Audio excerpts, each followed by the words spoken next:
On n'a plus le roll-up derrière. Ah, ouais. Non, ouais, je vais manger ma cuisine. Ouais, ça me va. Ouais.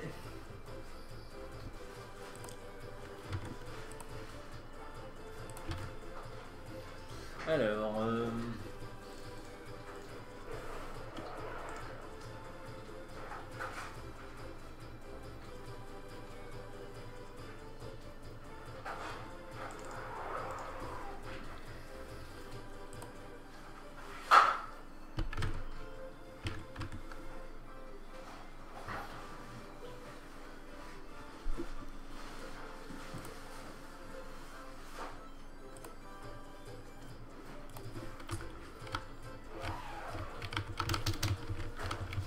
piou piou piou.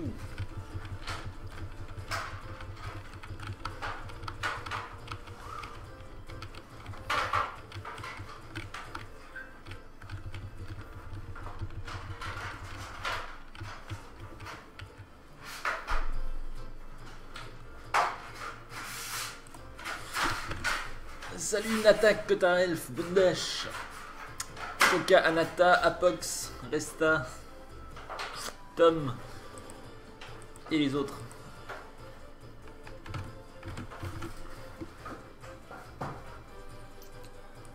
Bon. Ah, attends, faut que je monte ça en grand, l'installation du roller. Fais gaffe. En ce moment, je m'habille tous les jours, on fait pas de live, et quand on fait un live, je suis en pyjama. Je sais pas pourquoi. Ça tombe mal.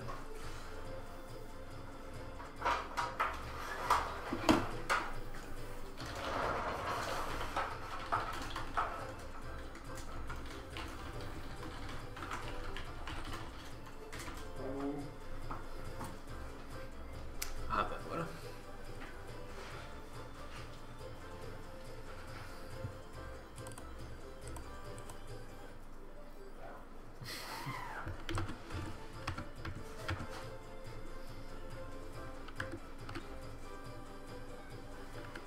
Ah c'est marrant, tu peux éteindre ou allumer la lumière sur ton clavier. Ouais. Ça plus pour allumer, mais de jour c'est pas très visible, les touches c'est pas allumé comme un peu donc. Bon. Ouais, en fait, t'es un peu obligé de l'avoir tout le temps. Bon, c'est pas grave. Enfin, Ah oui, j'avoue que oui, bah oui, en fait, il y a pas de peinture, il y a juste, oui, c'est juste un trou pour les LED quoi. Ça, ouais. Ok. Donc, je pense que le c'est ça.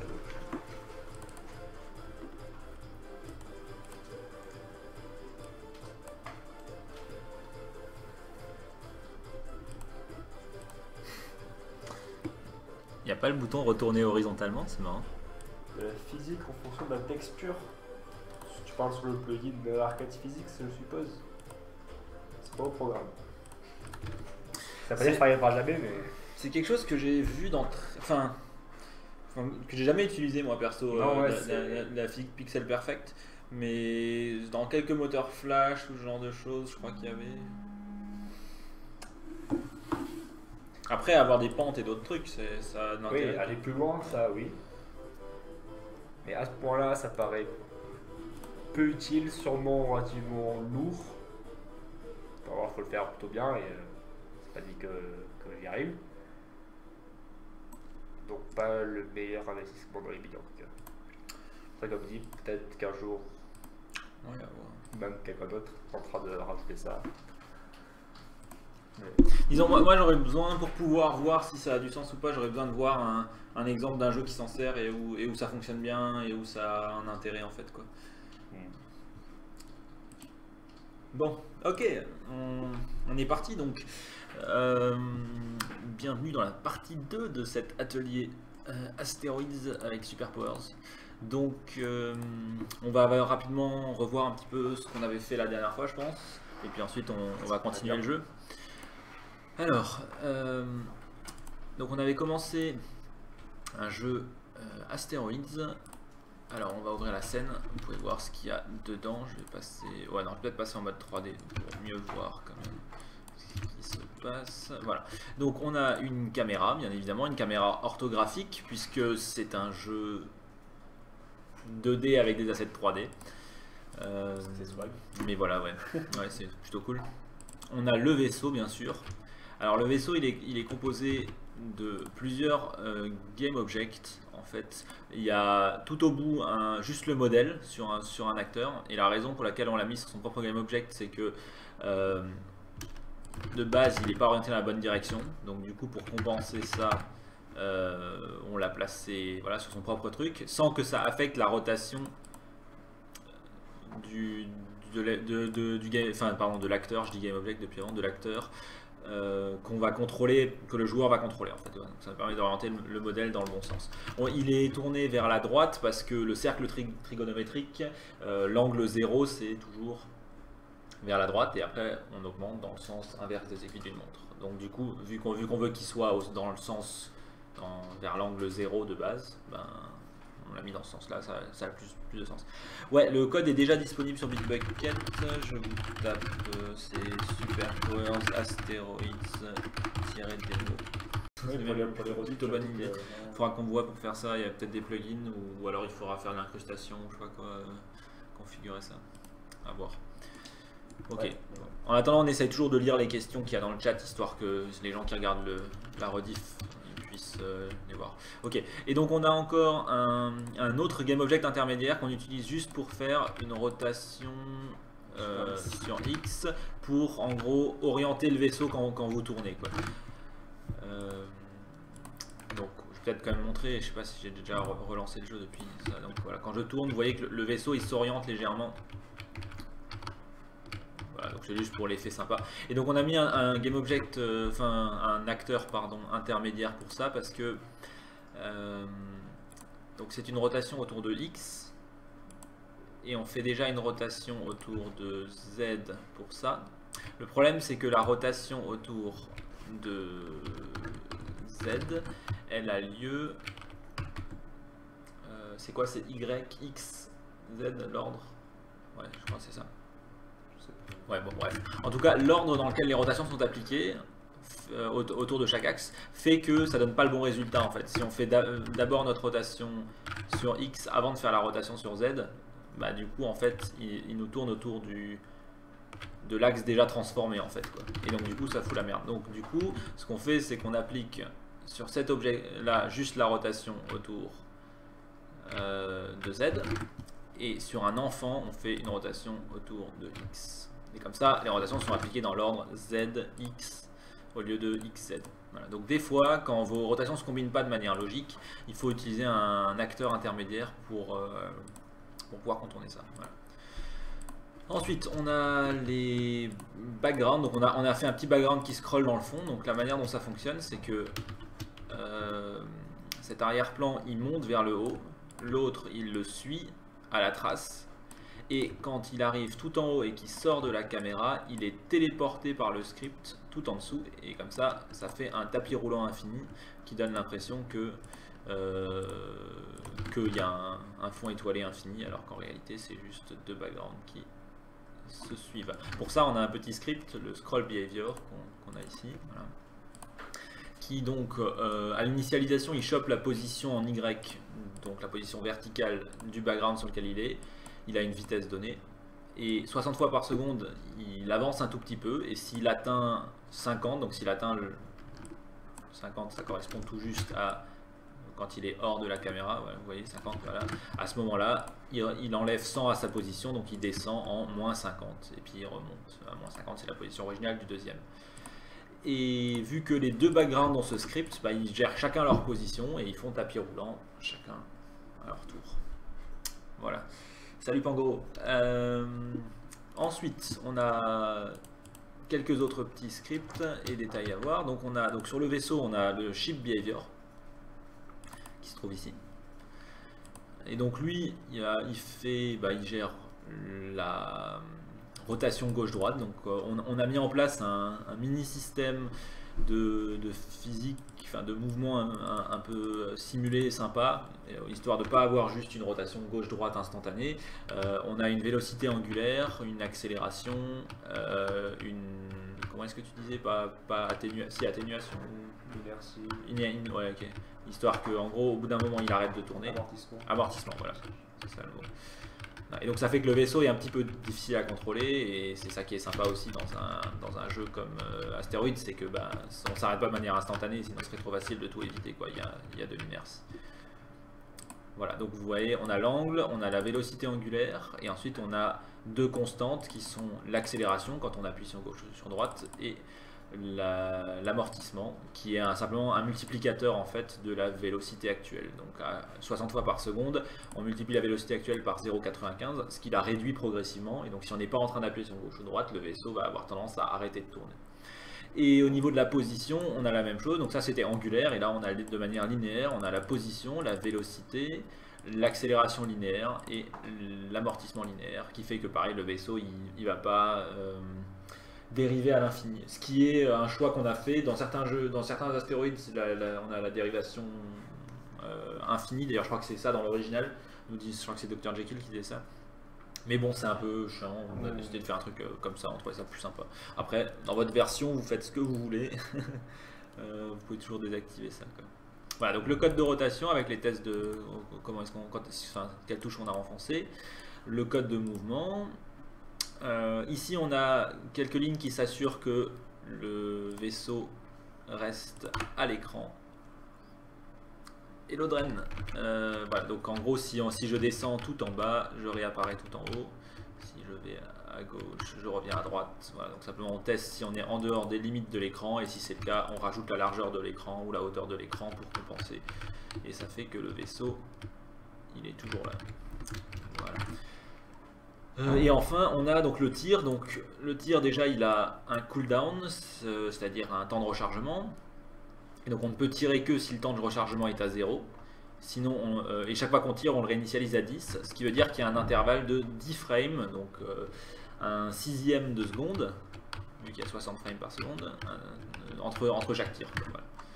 Et ensuite, le code de tir, il va instancier le préfab de missile qu'on a ici. Donc le préfab, c'est une petite scène avec juste dedans le missile et son comportement.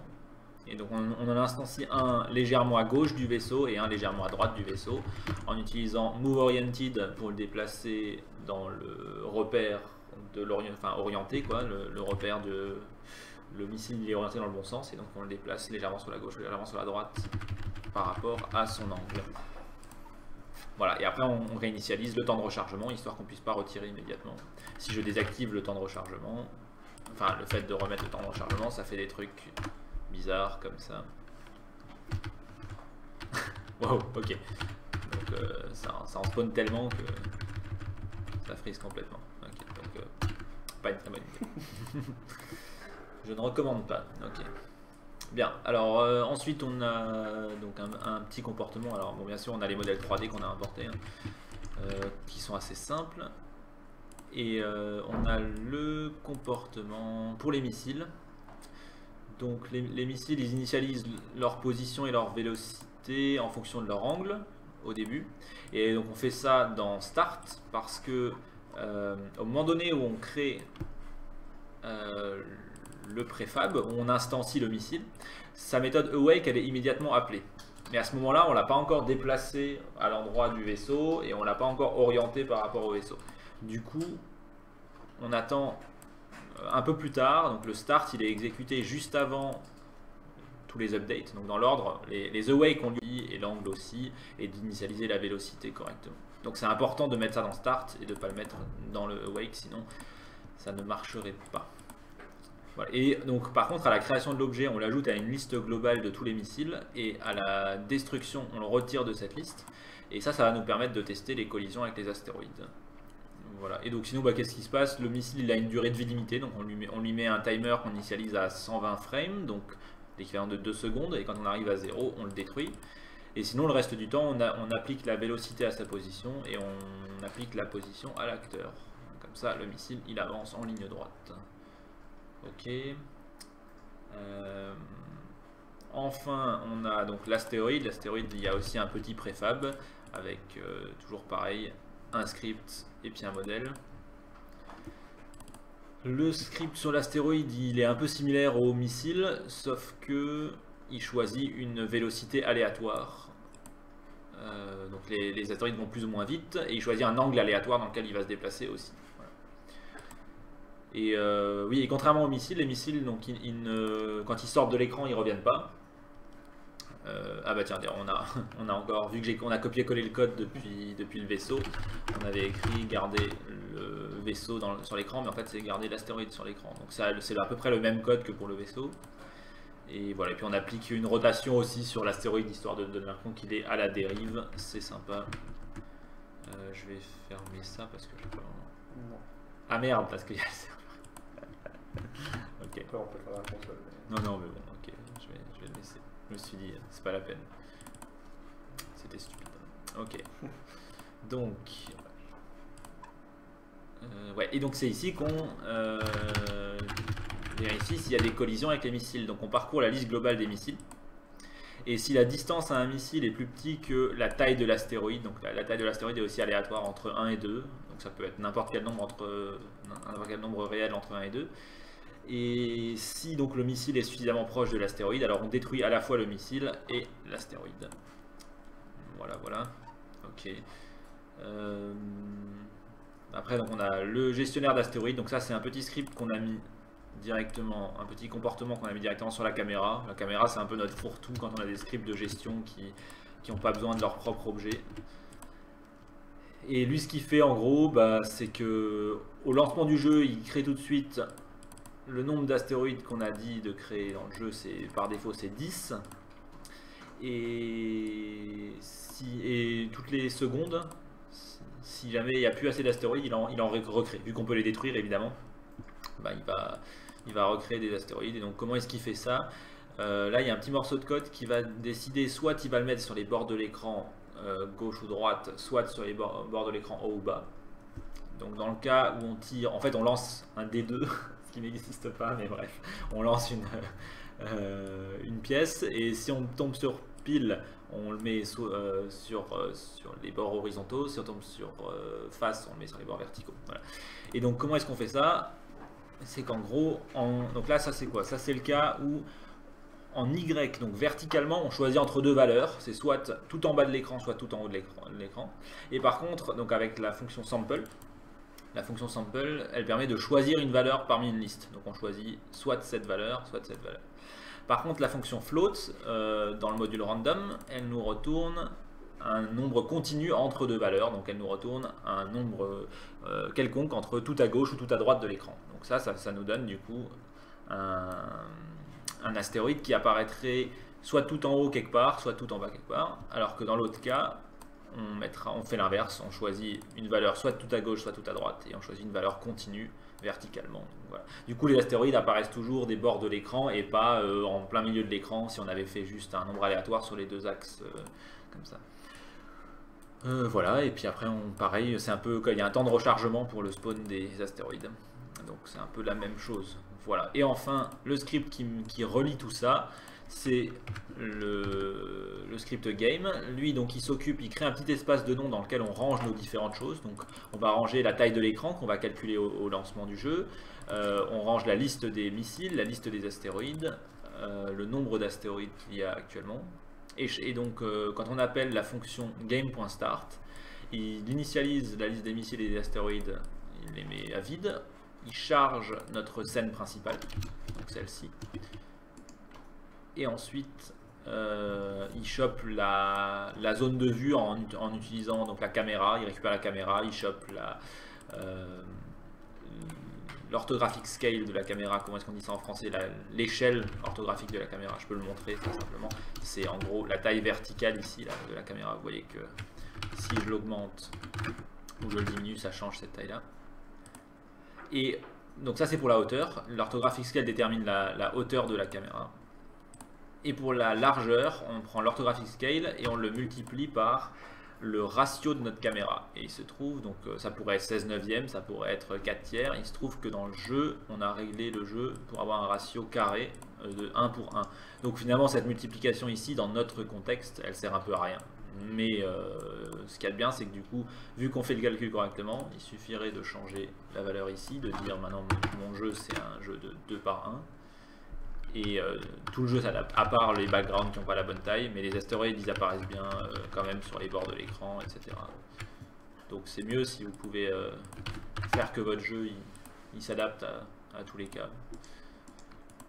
Donc c'est ce qu'on a fait. Ok, bon voilà, ça vous donne un peu une vue d'ensemble rapide du projet. Et donc si vous voulez un truc plus détaillé, vous avez le replay de la dernière fois hein, sur YouTube. Vous pouvez voir comment on a fait tout ça. Donc du coup, maintenant, on aimerait implémenter la destruction peut-être des astéroïdes en petits morceaux. Donc le principe, c'est qu'en gros, actuellement, les astéroïdes, ils ont une taille aléatoire continue entre 1 et 2. Et à la place de ça, on va leur donner genre quelques tailles du style peut-être 4, enfin 3, 2, 1 et puis un demi ou je sais pas quoi.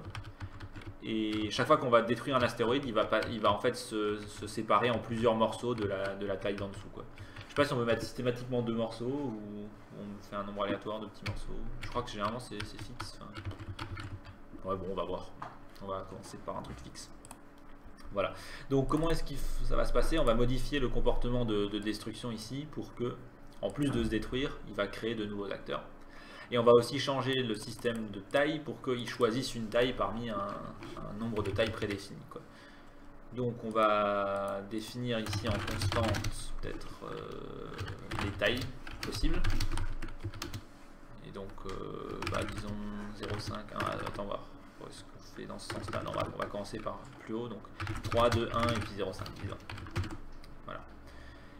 Et on va prendre la size, du coup ça va être un nombre aléatoire, enfin pas un nombre aléatoire, on va choisir au hasard une des tailles possibles en utilisant donc toujours la fonction sample qui permet de sélectionner une valeur dans un tableau, dans une liste. Voilà. Donc maintenant on a plus scale, on a size, voilà, ici size c'est un peu mieux que scale. Et donc quand l'acteur va être détruit, on va regarder sa taille. Ou plus exactement, on va regarder sa position dans le tableau, enfin la position de sa taille dans le tableau. Si on est tout au bout du tableau, c'est que c'était la plus petite taille et donc on ne doit plus rien générer comme astéroïde. Et sinon, on génère des astéroïdes de la taille en dessous. Donc on va regarder l'index dans le tableau, ça paraît bien. Astéroïde behavior size, on prend l'index de la taille. Si l'index est égal à la longueur de la liste moins... Non. En fait, ce qu'on peut faire, c'est faire size index plus, enfin faire plus 1 pour passer à la taille suivante. Et si le size index, on a atteint le bout de la liste, alors on fait, ou plutôt si on n'a pas atteint le bout de la liste, parce que dans ce cas-là, si on ne fait rien, c'est pas intéressant. Voilà. Donc si on n'a pas atteint le bout de la liste, alors on va générer de nouveaux petits astéroïdes. Ok. Donc on fait, comment est-ce qu'il fait le astéroïde manager pour générer des astéroïdes? Il fait ça. On va prendre ce morceau là, c'est la fonction appendScene qui permet d'insérer le contenu d'une scène sur le plateau. Salut Méthylène. Ouais, tout le monde est très studieux je crois. Ou alors tout le monde est endormi, je sais pas trop. Ok, donc ça va être first astéroïde piece, on va dire c'est un morceau d'astéroïde. Voilà.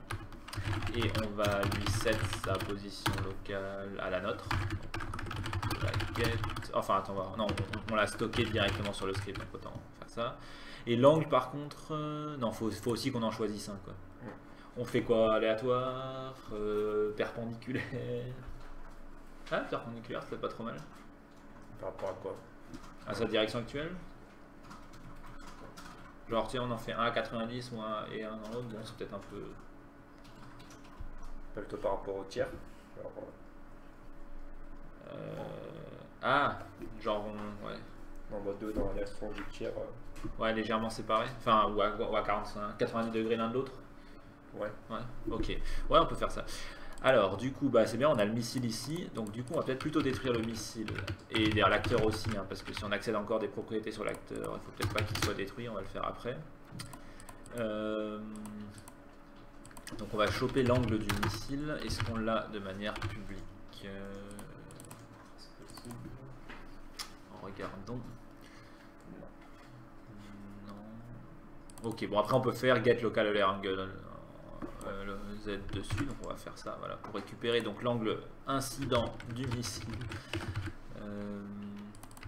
Donc le missile en fait, c'est le comportement du missile en fait. Donc je chope l'acteur dessus et je chope donc l'angle Z, c'est-à-dire l'angle de rotation comme ça. C'est celui qui nous intéresse, le seul qui nous intéresse pour le missile. Donc ça c'est l'angle. On va dire missile angle. Et donc plutôt que de dire first, on va dire left et puis right. Ce sera plus clair. Donc notre morceau d'astéroïde, on va l'orienter. On va prendre l'angle et on va rajouter 45 degrés. Donc c'est mat.pi, c'est 180 degrés. Divisé par 4, ça fait 45 degrés. Si ça vous parle pas, vous pouvez toujours aussi utiliser sub.mat. Tout degrés. Oui, tout gradient, parce que voilà, si vous voulez bosser avec des degrés, vous mettez 45 degrés. Et voilà, c'est bien, c'est très bien aussi. Ok, donc du coup j'ai ce morceau de code là, je pense qu'il n'y a rien d'autre à rajouter, voilà. Et ensuite on va faire la même chose avec droite, mais on enlève 45 degrés au lieu de les ajouter. Ce qu'il va falloir faire, c'est écraser la taille aussi. Oui. Là, elle est choisie aléatoirement. Non, c'était ici. Oui, ok. Tout en haut, elle est choisie aléatoirement. Mais peut-être qu'on devrait. Oui, bah, peut-être ça devrait être l'Asteroid Manager qui l'a choisi aléatoirement. Et du coup, comme ça. Non, on pourrait juste écraser là. Hein. Ouais, bon. Enfin, je sais pas ce qu'il faut, mais. Disons, ça me semble bizarre d'en tirer une au hasard. Ouais. Mais oui.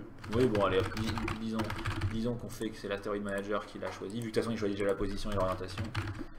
Donc on a astéroïde actor, on chope son comportement astéroïde behavior et dessus on détermine une taille au hasard. Ah mais attends voir, est-ce qu'on compte sur... non, le scale c'est bon, c'est fait dans le start, donc c'est bien fait après. Et donc ici on va pareil passer la taille. On chope son comportement astéroïde behavior et on lui met la nouvelle taille. On va dire piece size, c'est asteroid behavior.size et on prend l'index, sachant qu'on l'a déjà augmenté de 1, c'est déjà la bonne valeur. Voilà, on fait ça pour l'astéroïde de gauche et l'astéroïde de droite. Et je pense qu'on a tout ce qu'il faut. Oh là, il y en a... ouais, ok, ça a l'air de fonctionner, par contre les tailles sont un peu bizarres. Et non, c'est cool. Oh putain, il y a des tout petits astéroïdes. Ouais, bon. Je pense que 3 c'était un petit peu beaucoup. Donc on va peut-être dire 2, 1,5. Je trouvais que 0,5 ça faisait très petit aussi. Je sais pas. Peut-être 1,7, 1,3 et 1. On verra si. Donc voilà, c'est la différence. Ok. Ça va être chaud. Ah, il y a aussi un truc qu'éventuellement on pourrait faire, il faudra voir, c'est peut-être leur donner un peu plus de vélocité parce qu'ils ont été tapés quoi. Oh là là, ouais, ok, ça va être très dur. Bien. Bon, alors du coup, ce qui serait bien peut-être, c'est qu'on puisse enfin mourir, histoire qu'il y ait un jeu, parce que là, pour l'instant, c'est un peu le shoot. Enfin bref, il n'y a pas vraiment de challenge là. Donc du coup, de la même manière qu'on a fait, c'est quoi? C'est les astéroïdes qui checkent la liste des missiles et qui regardent s'il y a une collision. On va prendre le vaisseau et on va vérifier si on a eu une collision avec pas avec un des missiles du coup, évidemment. Ça serait marrant maintenant qu'on puisse se buter avec nos propres missiles. Ok, voilà. Et donc la taille du vaisseau, c'est quoi? On va dire 1 ou peut-être 2. De toute façon, faut pas être trop chiant avec le vaisseau. Enfin, je pense, faut pas demander. Enfin, faut pas que ce soit trop difficile. Ok, donc du coup, si jamais on se fait buter, on va marquer le joueur comme mort, histoire qu'on puisse plus se déplacer. Et on va peut-être. On va détruire l'acteur. Ouais, en fait, oui, on va juste. Pour l'instant, on va juste détruire l'acteur, ça sera très bien. Voilà. Et donc vu qu'on ne veut pas risquer de détruire plusieurs fois l'acteur, ce qui n'aurait pas de sens, immédiatement on quitte la fonction avec le mot-clé return. Ça, on ne teste pas les autres astéroïdes si jamais on en trouve un. Est-ce que ça détruit l'astéroïde aussi? Je sais pas, peu importe. Ok, donc on va voir si je peux maintenant mourir. Effectivement. Maintenant, je viens de réaliser un truc, c'est qu'il faut quand même que j'utilise la taille de l'astéroïde. Parce que sinon les plus gros, ils vont pas nous toucher de plus, évidemment. Ok. Ouais, c'est bien, c'est relativement généreux, c'est pas mal. On rajoute peut-être du coup une touche pour recommencer, évidemment. Et alors du coup, le problème c'est que si je détruis l'acteur, on peut pas compter sur cette touche là ici. Est-ce qu'on met ça sur le gestionnaire d'astéroïdes? Pas très logique, mais en même temps, bon. Est-ce qu'on veut vraiment détruire? Ouais, non, si ça a du sens de détruire le vaisseau. Ouais, bon, bah, disons qu'on peut le fait de recommencer la vague, ça va se passer sur le gestionnaire d'astéroïdes. Donc, si la touche R vient d'être pressée, on va faire game.start et return. Je vais redonner game manager. Ouais, on peut. Ouais. Allez, hop, ouais, t'as raison. Donc, on l'a là. Je le redonne ici aussi. Et on va le sortir du coup d'astéroïde. Et voilà.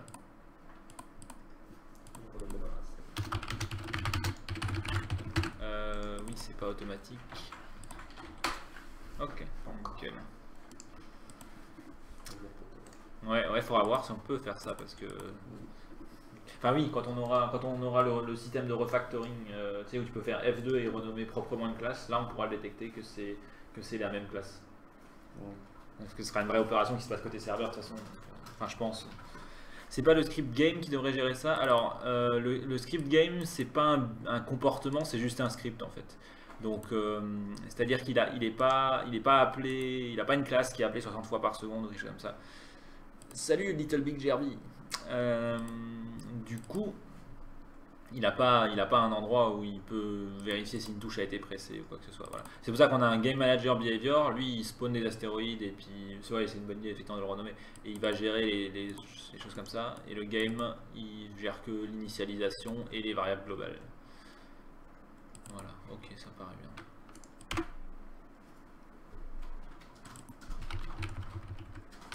Du coup, maintenant, je vais essayer de tout détruire sans crever. Voilà.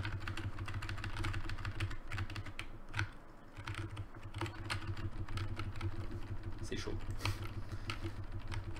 Ça respawn. Ah ouais, merde. J'étais en mode, ouais, je vais gagner. En fait, trop pas. Bon, alors du coup, faut quoi? Bah, il faut qu'on mette un système de score alors.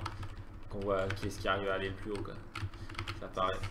Ça paraît pas mal. Il y avait ça, j'avais un autre truc en tête juste avant qui semblait. Ah, ok, ouais, bon, par contre là.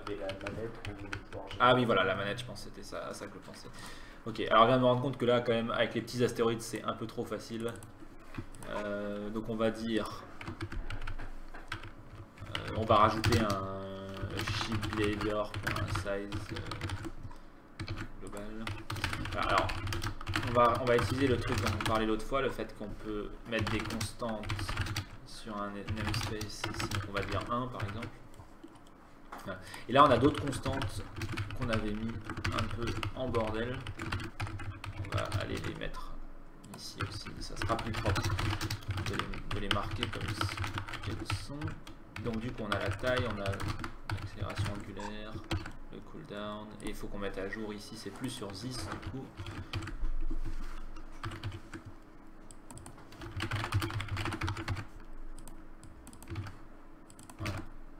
En gros là on a accroché chaque fois qu'on crée un vaisseau, même s'il n'y en a qu'un seul, on a accroché sa propre valeur pour ça et potentiellement on aurait pu accidentellement les modifier. Alors que maintenant que elles sont marquées comme étant constantes, si jamais à un moment donné dans le code on se trompe et on essaye de faire une augmentation sur le mauvais, ou genre voilà, au lieu de faire shoot cooldown on aurait fait ship behavior et on aurait diminué la durée totale, bah maintenant il nous dit que on n'a pas le droit d'incrémenter ou de décrémenter une constante. Ok, bon voilà, c'est propre. S'il y a un système de score, le temps entre le spawn d'astéroïdes devrait être de plus en plus court, non? Ouais, peut-être. Peut-être qu'il faudrait après augmenter la difficulté. Je trouve que la vitesse de rotation des astéroïdes minimum est un petit peu haute. Peut-être bien, on va équilibrer une fois qu'on aura... Minimum, il y a une vitesse constante, non? Non, je crois que... Non, enfin leur vitesse de déplacement et je crois que la rotation elle va avec, non? Ou peut-être pas, ouais, peut-être qu'elle est fixe. Ouais, la rotation speed c'est une constante. Ok.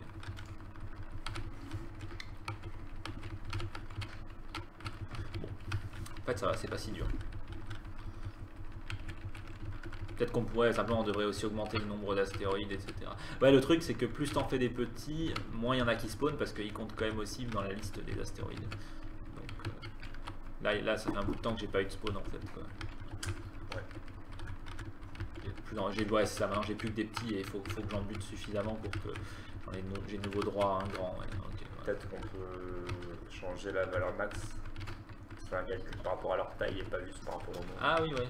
Ah oui, ça paraît carrément bien de faire un truc avec un poids quoi.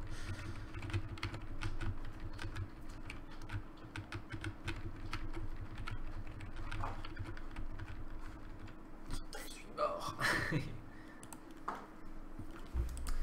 Ok, bon, du coup, on va commencer par le gamepad et ensuite on fait le système de score. Okay. Donc gamepad c'est très simple, hein. Il s'agit juste de modifier les tests pour pas seulement tester les touches mais en plus faire get gamepad button value. Est-ce qu'on a un axis value? Ouais, ça devrait le faire. Donc c'est le gamepad numéro 0 et on va dire que c'est l'axe 0, on verra. Voilà. Non, s'il est plus grand que 0,1 par exemple.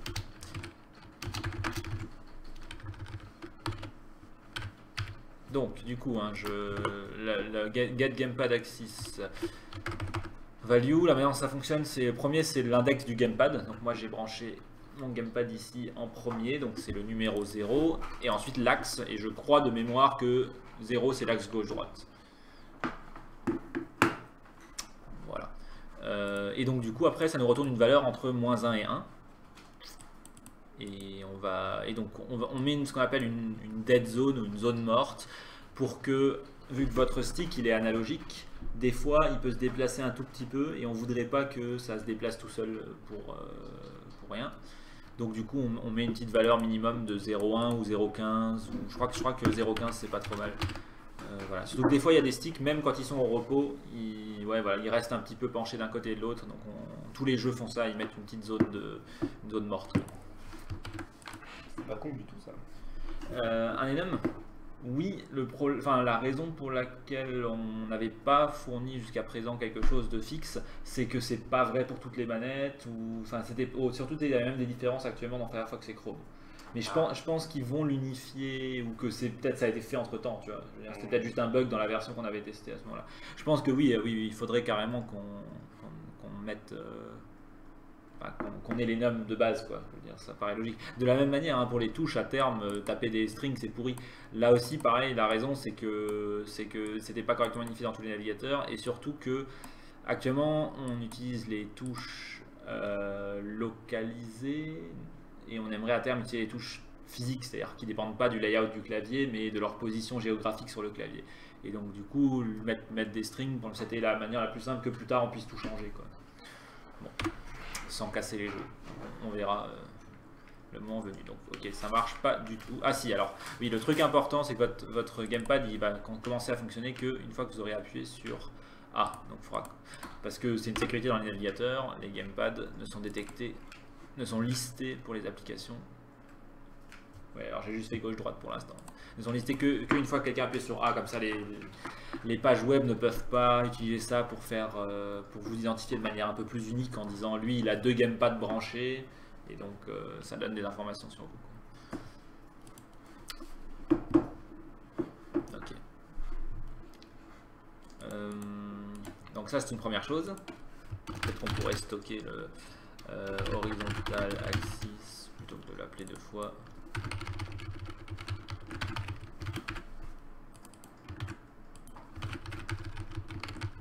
C'est toi qui rajoute un espace pour aligner là ou c'était moi accidentellement? C'est toi, je Ok, bon. même moi je l'aurais fait aussi. Ok, ouais, Parce que je suis maniaque. comme tu veux, ça me va. Ah oui. Donc le mouvement, donc là au lieu de la touche up, on va regarder si la touche A, non, est-ce qu'on utilise RT? On va faire juste ça. Je pense que c'est bon. Ah, ouais non, tu peux pas vraiment parce que si tu veux avancer et tourner, Bah, comme ça. Non, tu penses à quoi? non ça va être bizarre. Bon, essayons avec le bouton 0. Non parce que tu sais, genre, on va pas, c'est pas la direction dans laquelle tu vas quoi. C'est, tu appuies sur ça pour tourner un petit peu et A pour accélérer. Je pense que c'est mieux que de, enfin, je pense qu'on peut pas avoir à la fois la rotation et l'accélération sur le truc. Ok, bon voilà. Alors du coup, ouais bon, à la limite A ça fonctionne pas trop mal. On fait la gâchette derrière. Ouais, faut juste qu'on trouve le numéro. Tu vas sur acheter, machin. Oui. HTML, C'est vrai.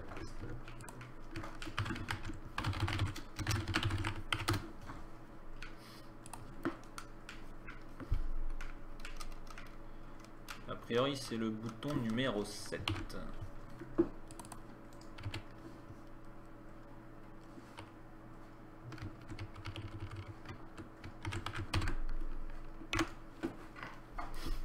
Je pense qu'il faudrait mettre 0,20 ou 0,25 plutôt que 0,15. Ah merde, donc oui, je peux relancer avec R, c'est vrai.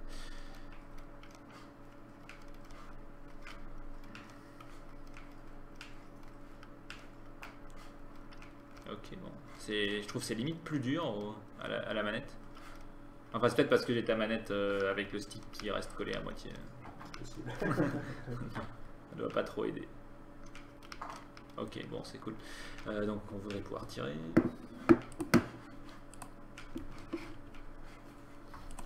Donc, je vais peut-être noter ici que ça correspond à le trigger de droite. Et donc, on tire avec X, on va dire.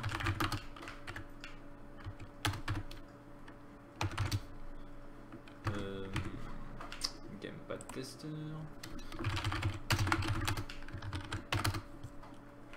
Ah, c'est marrant. On l'a pas mis dans la doc ça. Enfin on l'a pas dans le TypeScript API Browser. On devrait le mettre.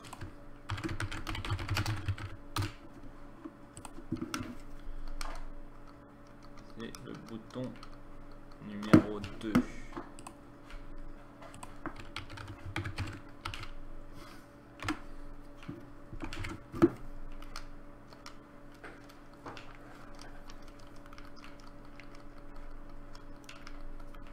Ok. Il faudrait quand même qu'on puisse aussi redémarrer la partie, on va dire avec Start, je pense, c'est bien. Je crois que c'est 9. Ok. À force. Alors, dans le Game Manager Behavior.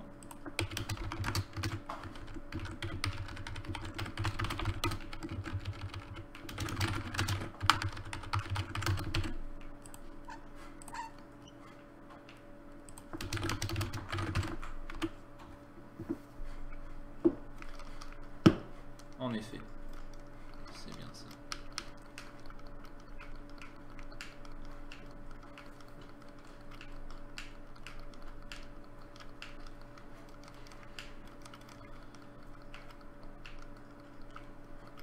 Ouais, effectivement, je vais augmenter un petit peu la dead zone parce qu'avec ton stick, Qu'est-ce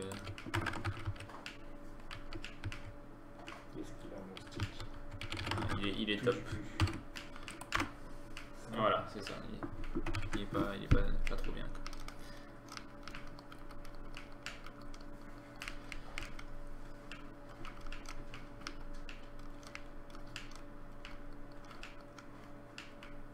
Ok. Donc nous voilà avec des contrôles à la manette. Et maintenant, on voudrait avoir du score. Donc pour pouvoir faire du score, il nous faut une fonte. Pouvoir l'afficher. Ouais, tiens, une fonte bitmap d'un des assets packs.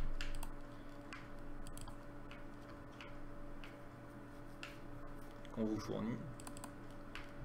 Il y a une fonte pour un space shooter. Ouais, elle paraît bien. Elle est très bien. Alors, je sais pas combien est-ce qu'elle fait.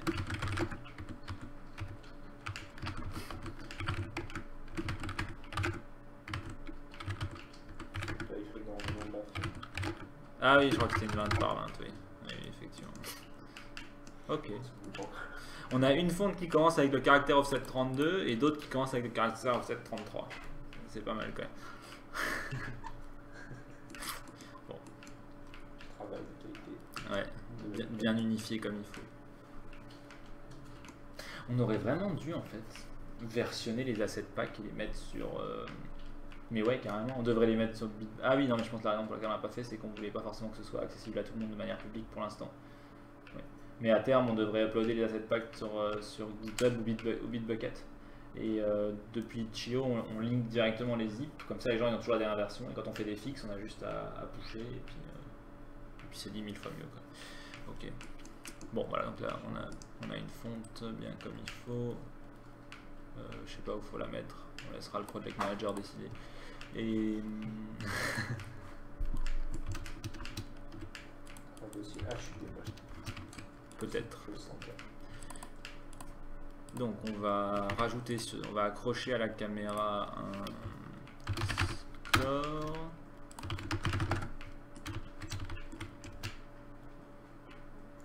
Avec un composant text renderer dessus et on accroche la fonte. Et maintenant je peux la prendre par la petite icône.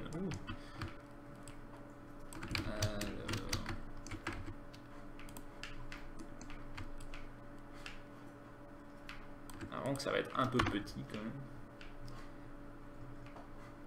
On voit surtout carrément rien. Ah bah oui.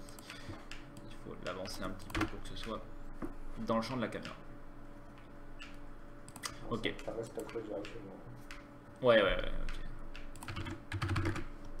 Donc on va au moins faire x2. Ah, le fait que ça respawn pas, qu'il y a plein de petits bouts. Peut-être que si on fait ce qu'on disait, ça serait carré. Certainement. On fout le score à droite, allez, gentil. Alignement à droite. Il y en aura deux, non? Il y aura quoi? Il y en aura deux. Ah, on voulait faire... Ah oui, c'est vrai qu'à la base, on parlait de faire un jeu multi, c'est vrai ça. On pourra faire ça. Donc oui, on pourra mettre le score d'un côté et de l'autre.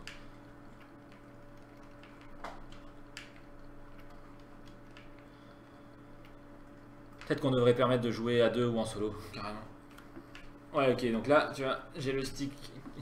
J'ai lâché le stick et ça tourne encore. Avec cette superbe manette. Bon, on va augmenter encore un petit peu la dead zone. De toute façon, c'est du tout ou rien, donc on s'en fout. Et les gens, ils vont pas bouger un tout petit peu le stick pour se déplacer. Oups.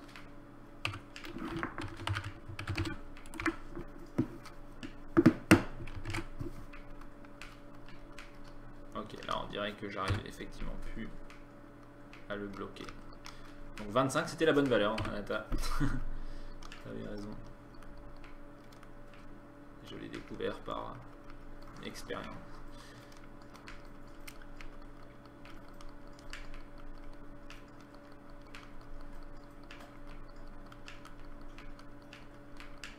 Ok. Bien.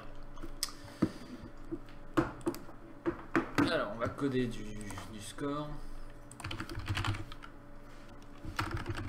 Ah, c'est rigolo. J'ai appuyé sur F et ça m'a zoomé. Faut vraiment... tu sais, on a remarqué qu'il y a pas mal de situations encore. Même je vais fixer un petit peu, mais pas tout. Ok. Bon. Faudra qu'on vérifie tout ça parce qu'effectivement, c'est pas extra, quoi. C'est vrai que j'avais complètement oublié cette touche F. C'est cool et on a intérêt à l'utiliser. Par contre là, ah ouais d'accord, ah oui, il focus sur le centre de la bounding box. Ouais. Ouais. Et pour la caméra, c'est cool. Ouais, c'est top, top, top. Ok. Bon. Donc, ici on a le score. Donc on va le stocker sur le jeu. Non, on va le stocker du coup sur le... Le problème c'est qu'on détruit le chip actuellement. Ouais bon, on a qu'à le stocker sur le jeu directement. Et puis après on fera un tableau quand on pourra avoir plusieurs scores. Voilà, donc du coup au lancement du jeu on réinitialise le score à... Pas le game, on réinitialise le score à 0. Et on va rajouter une fonction sur le game qui permet de marquer des points. Donc, C'est le deuxième joueur. est-ce que ça vaut pas le coup de le montrer quand même? Je sais pas. Ça va pas être compliqué, tu peux le montrer après, je pense. Ouais, ok, ça marche. Donc on va mettre le nombre de points. On a huilé les portes et en fait maintenant elles font plus de bruit. Il y en a une qui fait encore plus de bruit qu'avant. Ok, donc add points, ça va insérer sur score le nombre de points qu'on passe en paramètres. Voilà. Et ensuite, ça va mettre à jour, bien sûr, l'acteur de score. On va faire sub.get actor score. On chope son text renderer et on set sa valeur au score actuel.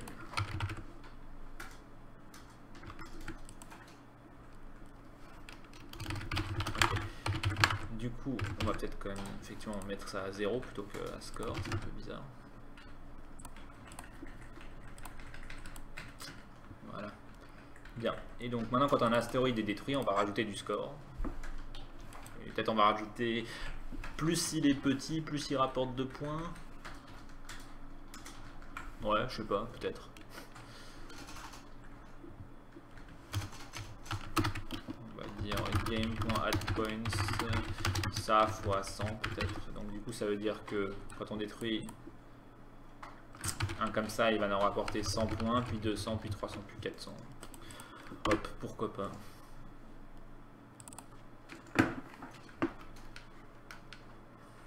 Je suis mort, bien joué.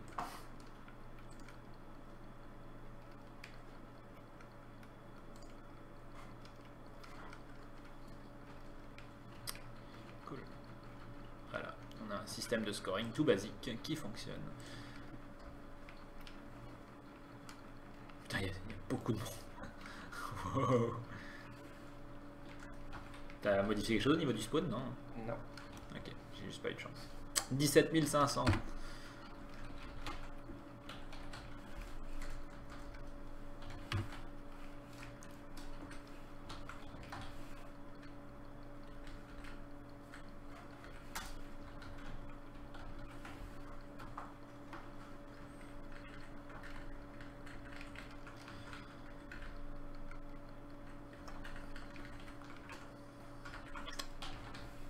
On aura peut-être du son tout à l'heure aussi, je crois que Pixel il bosse sur quelque chose. Okay. Bon. Bien. Alors du coup on va aller regarder Bilou qui nous fait le support de plusieurs vaisseaux. Donc maintenant ils vont avoir un index chaque vaisseau. Et on utilise cet index pour savoir quelle manette ils vont utiliser. Et on va aussi avoir ici un petit tableau avec les touches de chaque joueur. Comme ça, ça sera adapté. Faut appuyer sur A, ouais. Ok, et tu as initialisé du coup l'index à 0 pour ce vaisseau-là. Ouais. Donc du coup on va sans doute faire un préfab pour le vaisseau. Hein. Ouais. On peut dupliquer la scène courante et dégager tout ce qui n'est pas le vaisseau dedans. Ah oui, c'est vrai qu'on ne peut pas encore supprimer plusieurs trucs. Voilà, comme ça on va pouvoir le réutiliser dans... Allez, en fait, il faudra l'affecter en code à valeur. Ah oui, oui, ouais. On peut dire, genre par défaut ça vaut 0 et en mode multi on affecte les bonnes valeurs. Ou limite on peut avoir sur le game l'index le plus grand actuel ou je sais pas quoi, et chaque fois il chope le suivant, il l'incrémente de 1, comme ça. Tu vas faire plus que 2 enfin... Ouais, comme ça se numère. Enfin, tu sais, dans le doute quoi, ça se numérote automatiquement. Je dis pas, enfin, j'en sais rien, oui, à la limite on pourrait permettre d'en avoir même plus que 2. Ouais, bon, ok, donc du coup, en tout cas, le vaisseau, je l'ai, donc je peux supprimer ça. Et on peut déjà mettre au moins un préfab ship 1 qui utilise donc le préfab. Non, parce qu'on n'a pas de contrôle localisé. Vaisseau. Ah oui, oui, oui. Il n'y aura pas assez de contrôle local. Bon. Soit. Alors, je ne sais pas pourquoi est-ce que mon préfab ship / préfab n'affiche que dalle. Oups. Ah, ok, parce que mon vaisseau aussi, il est bien en 0, 0, 0. Ça présage pas que du bon, ça. Ah bah tiens, bah c'est peut-être le problème que tu as eu tout à l'heure. C'est Dren, je crois, qui a eu ça comme problème. Ouais, on a un bug avec... Et à mon avis, si je ferme et que je réouvre, c'est bon ensuite. Oui, parce qu'en fait, il y avait pas de préfab. Et ensuite, j'en ai mis un. Et du coup, il a essayé d'unload un rien en fait. Il a appelé client unload sur un asset nul ou je sais pas quoi. Quelque chose comme ça. Bon bref, il faudra qu'on... Ah, je pense au préfab, référencé à rien, ou bien un truc peut-être. Ce moment où tu as fait avec la valeur préfab peut-être, je sais pas. Oui, oui c'est ça, oui. Mais que côté client quoi, quand on reçoit le truc, en fait on essaie de sunsubscribe, voilà c'est ça, on essaie de sunsubscribe d'un asset alors qu'on était subscribe à aucune scène quoi. Donc on a juste oublié un check de nouveau. Ok, bon on pourra fixer ça, donc en gros si jamais vous avez un problème quand vous configurez votre préfab, il faut juste refermer et réouvrir la scène et ça s'affichera correctement. Désolé pour ça. Donc on va mettre le vaisseau numéro 1 par exemple là, je le duplique, on met vaisseau numéro 2 et on le met là.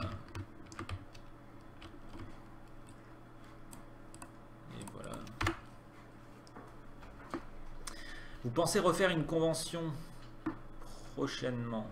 On parlait de peut-être aller au Stunfest l'année prochaine. Par exemple, ouais. Donc, pour l'instant, ça ne marche pas du tout. Tous les ils sont tous de la valeur à 0. Donc... Leur position... Ah oui, oui, leur position, elle est pas... Ils la lisent pas, en fait. Ok. Donc, du coup... On va dire dans le wake. Oh, enfin oui non on peut même le faire là non. Ah non je crois que à cet endroit là ça sera pas encore initialisé. Ok donc on va dire this.position égale this.actor.get local position. Voilà ça on initialise correctement ça. Vecteur 2 quand même, oui, et donc du coup, vu que ça nous retourne à un vecteur 3, parce que c'est en 3D le jeu, en interne en tout cas, il faut qu'on convertisse en un vecteur 2. Voilà. Ok, voilà, donc on a deux vaisseaux, et pour l'instant, ils ont tous les deux l'index 0, donc, parce qu'on n'a rien changé, du coup, ils utilisent tous les deux les contrôles de la première manette, ou les premiers contrôles clavier.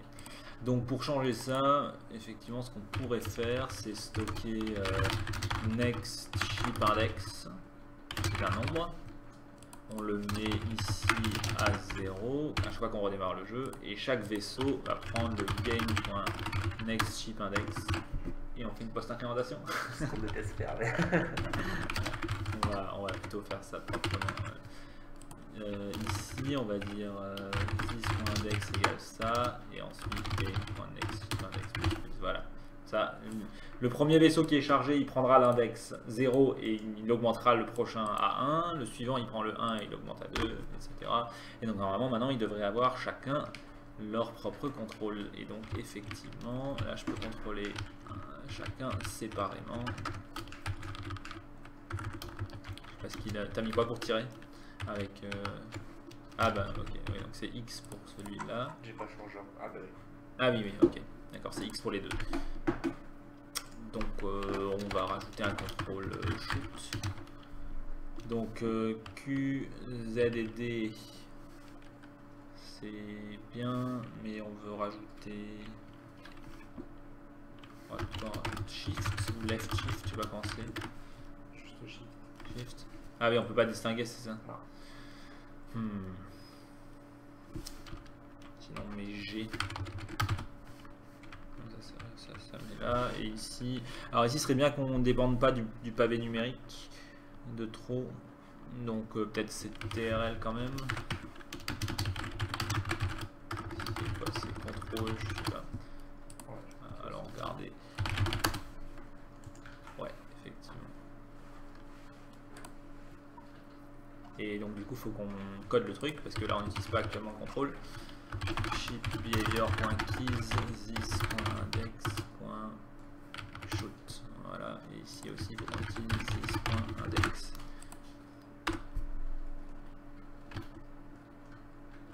Ok. Donc là, je tire avec CTRL et ça marche plutôt bien. Et ici, je tire avec G et ça marche aussi très bien. Et on se marchera pas sur les doigts. Voilà. Alors le seul truc, c'est que ce serait bien que ça marche aussi avec un clavier anglais. Donc on va rajouter la possibilité, vu que comme je le disais tout à l'heure, actuellement on utilise les touches par nom et pas par position géographique sur le clavier. Q et Z sur les claviers QWERTY, c'est autre chose.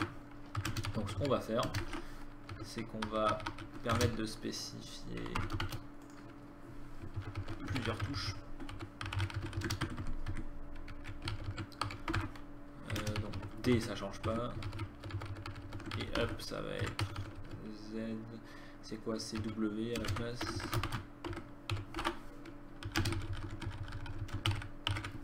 Là, il n'y a pas besoin.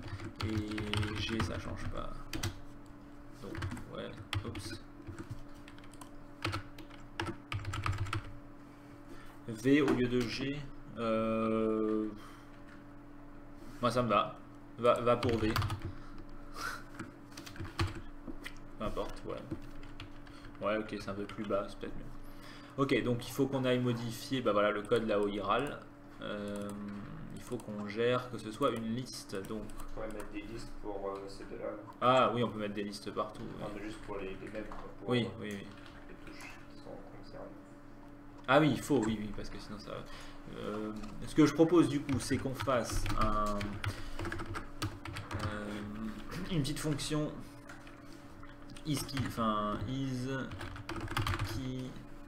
down. On aurait sans doute la foutre plutôt sur le game. Is localized. Non, ouais. Is any key. Is key list down. Voilà, j'ai trouvé. Je renomme key en contrôle peut-être. Non. Oui, bah oui, c'est pas bien. Ok.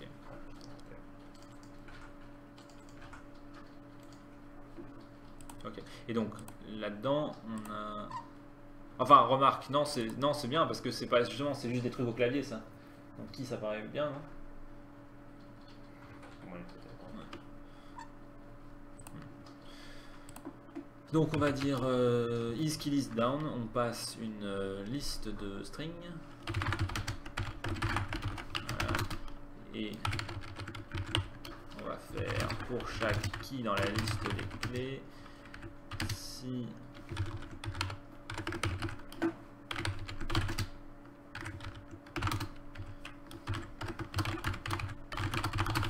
la touche est enfoncée, on retourne vrai, voilà.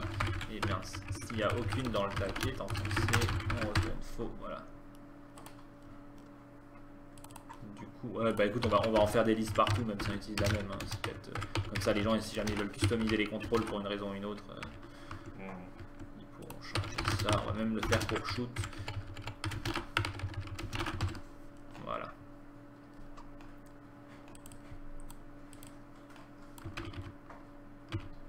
Donc là on va essayer game.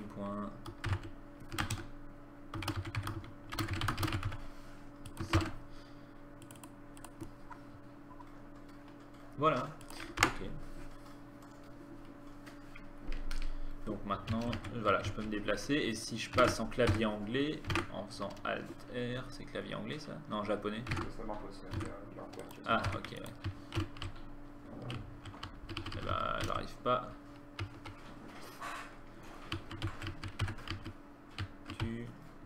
Ah si, ça marche. Ouais, ok, je sais pas ce qui se passait.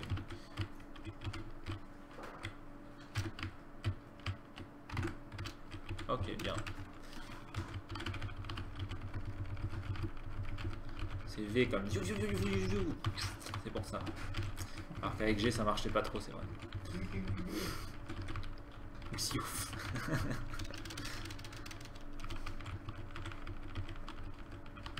Ok. Je suis à 30 000 points là. Je pète tout. Ah merde, du coup en plus, oui, donc pour l'instant le score est partagé entre les deux joueurs. Donc on va modifier aussi pour avoir chacun son score.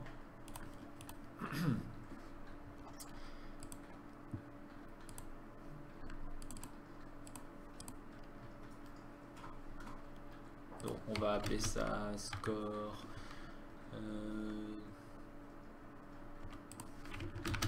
On va mettre. Voilà, skip, ship 2 score et ship 1 score. Et donc on va le mettre en moins 22 et on va l'aligner à gauche. Voilà. Faire une version pour gaucher avec P comme piou piou. C'est CTRL comme... Non, je sais pas. Bon. Donc maintenant il faut qu'on adapte le système de score pour que on puisse rajouter des points à un vaisseau donné et qui mette à jour son score.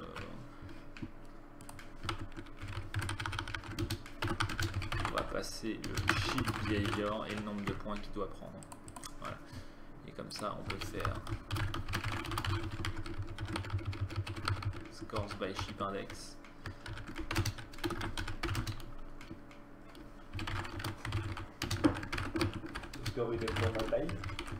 Ouais, j'ai fait plus c'est petit, plus ça donne de points.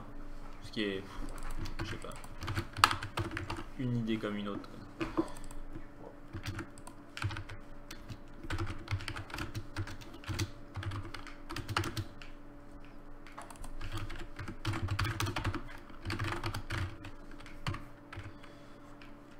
Ok, et donc ici on va utiliser le nom du vaisseau.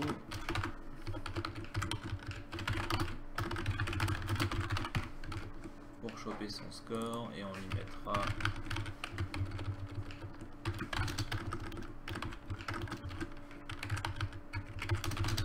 ouais, bref, ok.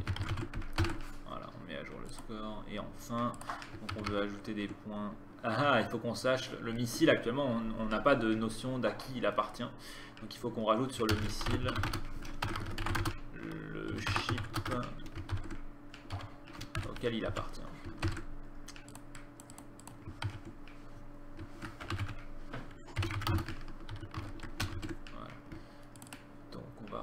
Une propriété ownership. Ownership, j'ai fait un de ces jeux de mots.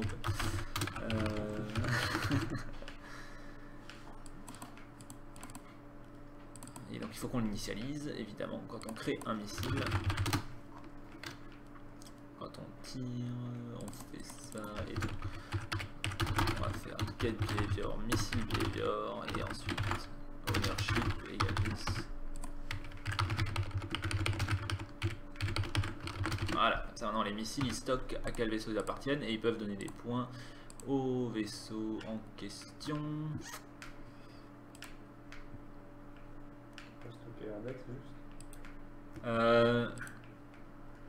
J'ai décidé de faire ça de manière un peu particulière, dans le sens où les vaisseaux ils s'appellent ship 1 et ship 2 et du coup j'utilise le nom de l'acteur pour choper le score qui va avec.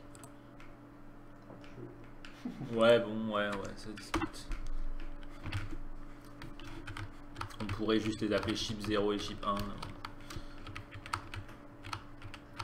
Ça aurait été bien aussi.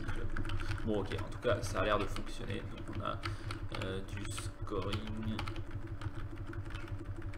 Ah, et c'est cool, du coup, il y a peut-être un aspect stratégique à essayer d'envoyer des trucs sur l'autre. C'est sale. T'as pas du coup pour respawn? Je pense qu'il faudrait qu'on respawn. T'as raison. Mais comment est-ce qu'on fait du coup? Parce qu'en fait, genre, d'ailleurs actuellement on peut pas se tirer dessus non plus quoi. Est-ce qu'on veut? Est-ce que ça a du sens? Enfin, vraiment que ça va un peu à l'encontre du jeu en fait quoi. Peut-être que c'est bien qu'on puisse pas, je sais pas. Qu'est-ce que vous en pensez les gens? En fait, ouais, bon, disons, on est parti sur un jeu d'astéroïdes et en même temps on avait dit on fera multi et c'est bien parce que ça montre comment faire plusieurs joueurs. Mais en même temps, c'est pas très cohérent avec l'idée d'un jeu de score. Oh, c'est un concours. Oui, mais si tu respawn. Ah, on remet à 0? Bah non, bah juste que tu perds du temps. Quoi. Ah, ok, mais du coup, il faut un timer, il faut quelque chose. Oui, quoi. Ouais. Un scrollage, Ok, ça paraît bien. Ouais. Oui, t'as raison. Ouais, bon, je pense quand même peut-être c'est bien si les missiles ils touchent que les astéroïdes et il faut essayer de détruire l'autre indirectement, ça peut être rigolo. Ok, bien. Donc on va faire effectivement qu'on respawn et donc du coup on va arrêter de détruire les vaisseaux comme ça, on va plutôt les désactiver et les cacher. Donc on va avoir un respawn timer. Ouais, je suis à 222 200. Ouh. On va faire plus de 2. En effet. Enfin si tu refais 2 millions. Oui, on va pas avoir les deux derniers. Oui. Et Et toi Rosalie? Ok. Alors, comment ça marche? Je fais X pour tirer. On va dire 3 secondes. C'est parti, non? C'est bon. Ouais. Oui, tu peux traverser le mur, mais si tu peux la sauver, tu meurs. T'as le droit à aller.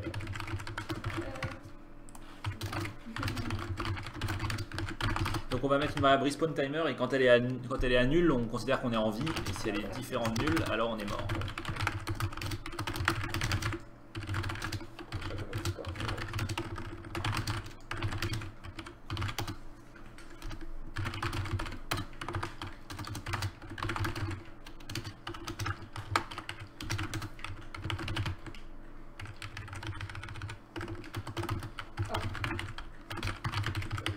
Voilà, et donc si on atteint 0, alors on le met... Ouais, on va peut-être pas le mettre à nul, on va le mettre à 0.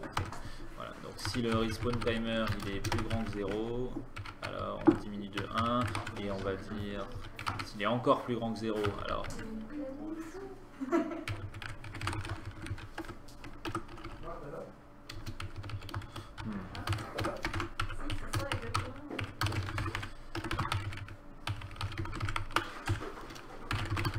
Donc dans ce cas-là, on va de nouveau le rendre visible parce que quand on va mourir, on va le rendre invisible. Et puis voilà. Ok. Et donc quand on meurt, au lieu de détruire l'acteur, on va dire set visible false. Je sais pas si c'est récursif le set visible ou pas. Ouais. Ouais. Ok. Alors, c'est uniquement parce que si tu fais un get sur un truc un peu plus loin, Ouais. ça ne le retourne pas, mais Oui. il est quand même caché, ce qui peut-être n'est pas top. Ouais, on en avait déjà parlé, mais en fait, c'est important qu'on puisse choper l'information pour chaque acteur, s'il est explicitement visible, mais peut-être qu'on devrait avoir un truc aussi qui te permet de vérifier si quelque part dans la hiérarchie, il y a... Enfin bref, à voir, peut-être. Après, bon, généralement, tu sais à peu près ce que tu fais, donc... Ouais. Bon, du coup, ça devrait respawn, peut-être. Il faut qu'on désactive les checks de collision. Les collisions, elles sont gérées par quoi? Elles sont gérées par... Ah ouais, elles sont... Ok, ici, bon bah c'est très bien. On va voir. Donc je vais mourir. Non, pourquoi? Et je vais réapparaître au même endroit avec encore ma vélocité et tout, c'est pas top, évidemment. Donc on va dire, on va faire fonction respawn, voilà. Et sinon, on continue.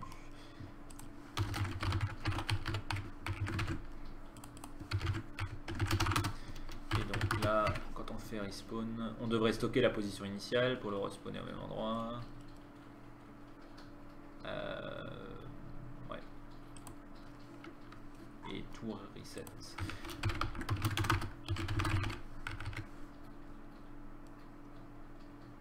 Alors, il y a notamment l'angle de l'air.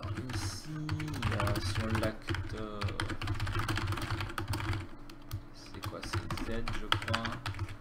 On a notre position qu'on va vouloir copier depuis la position de spawn qu'on va créer. Il y a notre angle qu'on veut réinitialiser à 0. Notre vélocité.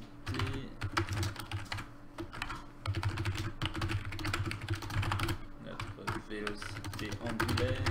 On va mettre à 0. Je crois que c'est à peu près tout. Ah, le shoot cooldown aussi, on peut le réinitialiser.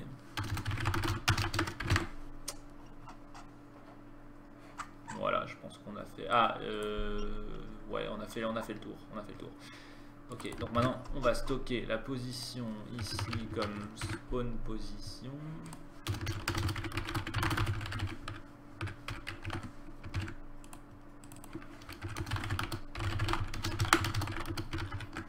Et au début on va cloner la position de spawn dans la position. Ok, peut-être qu'on a un système de respawn qui marche.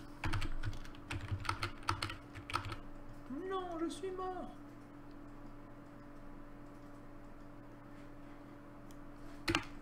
Ou peut-être pas, ouais. Plutôt peut-être pas, là, après. On a distance to undefined, bizarre.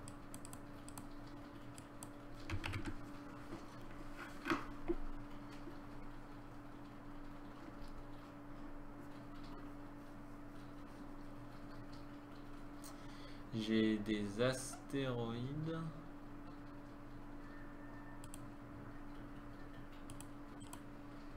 Avec un behavior dessus. Et...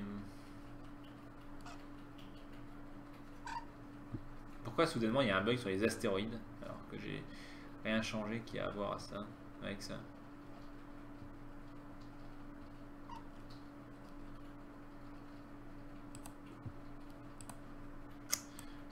Mais bon, peut-être que c'est depuis le début en fait et que ça on n'avait pas capté, ouais, c'est bien possible. Ah, ça fait un petit peu de temps, oui. Bon, par contre, pourquoi est-ce que je ne respawn pas? C'est aussi un mystère. Parce que j'ai oublié de remettre le set visible à trou ici.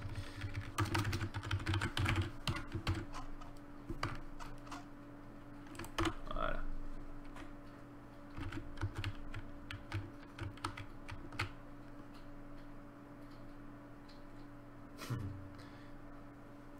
C'est bien, mais s'il y a un astéroïde juste à cet endroit-là, au moment donné où tu respawns, c'est un peu les nerfs. Ouais. Il faut en mettre en place des petites choses. En fait, je suis bête, je peux laisser appuyer. C'est sans doute mieux.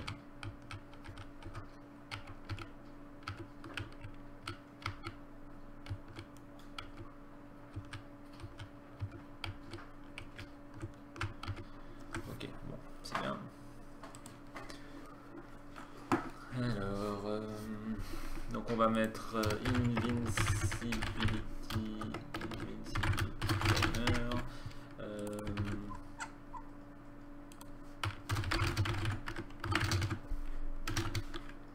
On va dire une seconde.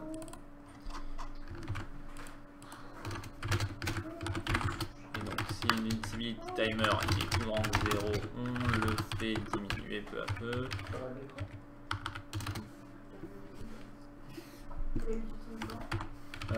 Cette nuit à 5h du match, je crois.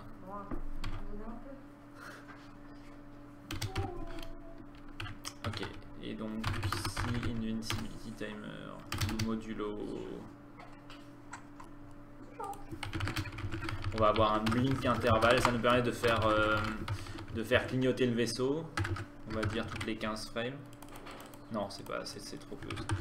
C'est trop, ouais, c'est pas assez de clignotement. Donc on va dire la manière dont on peut, en gros, la moitié du temps on veut qu'il soit visible, la moitié du temps on veut qu'il soit invisible pour qu'il clignote et qu'il ait l'air invincible.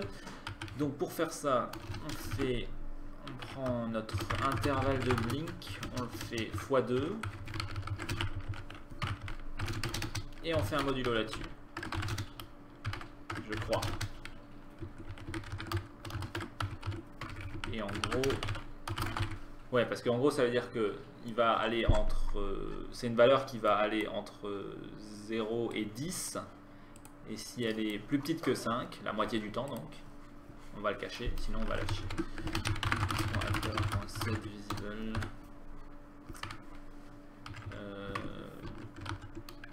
Puisque blink.timer est plus grand que 5. Ok. Et donc, ouais, non, on devrait dire plus petit que 5 pour qu'à la fin il soit visible. Sinon, il va finir par être invisible. On va voir. Je suis mort. Ok, ça a bien marché. Ok. Ah, j'ai pas de chance là. Pourquoi je remeurs? Oui, parce que j'ai pas encore codé le fait qu'on a. Ah, ok. J'ai juste et en plus j'ai même pas set le invisibility timer, donc en fait j'ai codé vraiment que la moitié quoi. On va l'initialiser à shift behavior invincibility. D'ailleurs, t'as côté 5 au-dessus, alors que c'est 2 qui. Ouais. Ouais, effectivement. Et en plus là j'ai réutilisé le même nom de variable.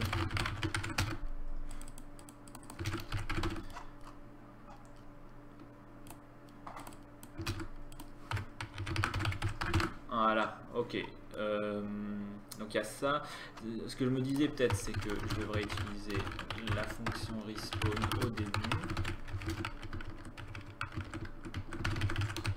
Comme ça, il va aussi initialiser le timer, etc. Et enfin, il faudrait qu'on soit effectivement invincible. Donc s'il y a un astéroïde, alors on vérifie les collisions.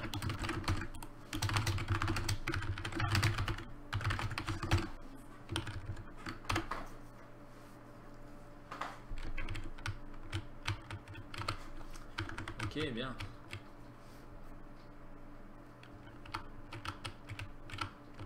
Je sais pas, c'est peut-être un peu court.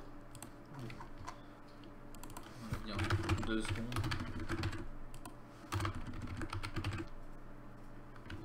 Là, en fait, ces deux trucs là, je vais les monter là-haut parce que. Voilà. C'est plus global que le reste.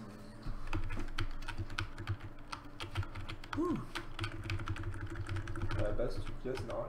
Au début, c'est activé aussi. Ouais, au tout début de la partie, c'est pas trop mal. Hein. C'est justement pour ça que j'ai fait le respawn. Alors, enfin bon, d'un côté, ils arrivent pas tout de suite, donc c'est vrai que. C'est pas. Je sais pas. Non, ouais, non, on n'est pas obligé, effectivement.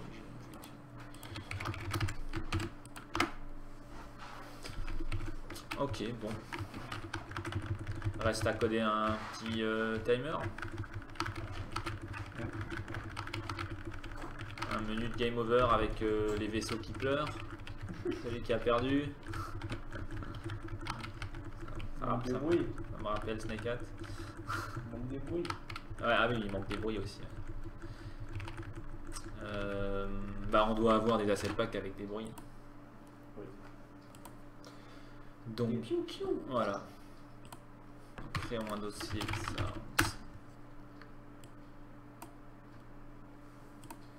Et on va mettre un tir.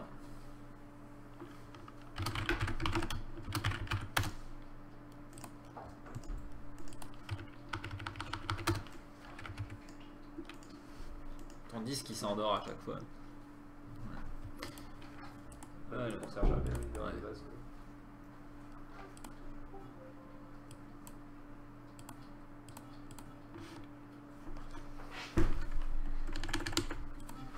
Ok.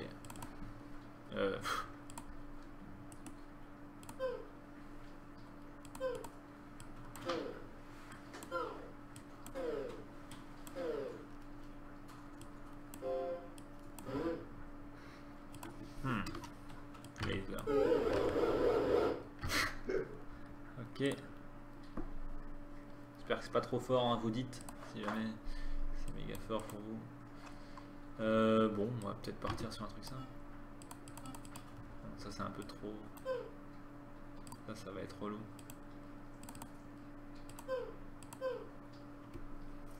Ouais, peut-être si on met pas fort du tout. On va voir.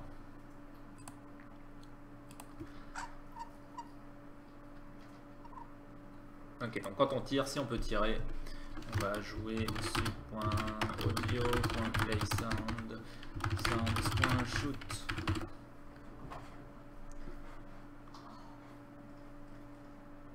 Il a capté.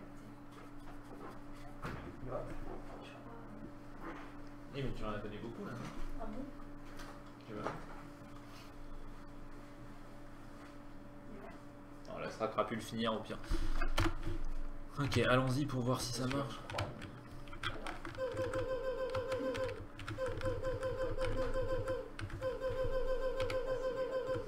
Je sais pas, mais je crois que ça va être relou.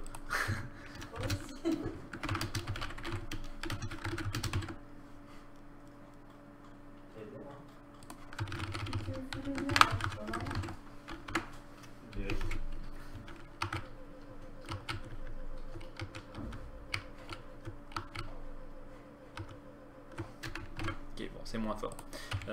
Est-ce qu'on veut faire varier peut-être le pitch?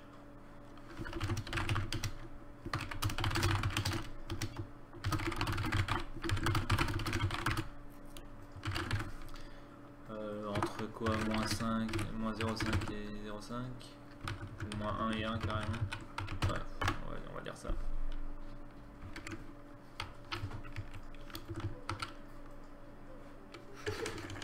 J'aime beaucoup.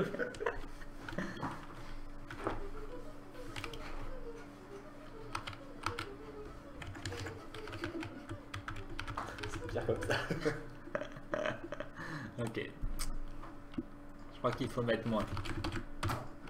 Mettre 0,2. On dirait qu'il... Ouais. C'était un instrument qui n'était pas très bien joué.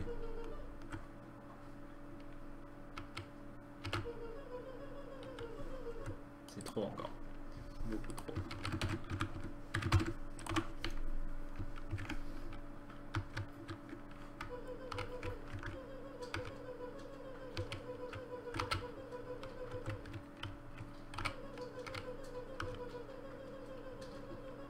Bon, on verra. Peut-être Pixel il nous fera un son bien à la place. Enfin, un son qui est moins relou dans ce contexte, quoi. Oui, t'as fait celui-là aussi. Oui, je sais. Mais bon. On va faire astéroïde hit. Voilà, quand on touche un astéroïde. Ok, non.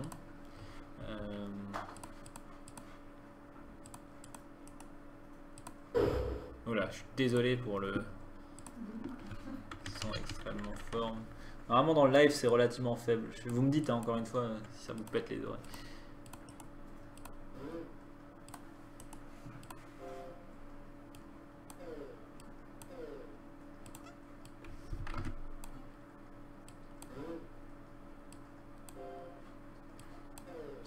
Allez, go pour le 6, moi j'y crois.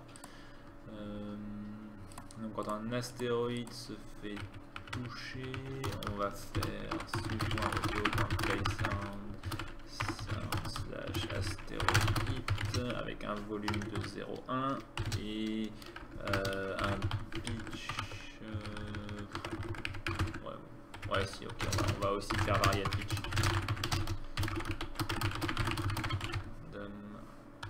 Float entre moins 0,1 et 0,1.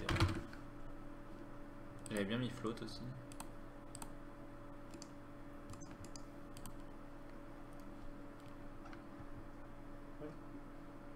Ok. Oh, tu me crois pas? Non, mais j'essaie de trouver mon code. Ah putain. Ok.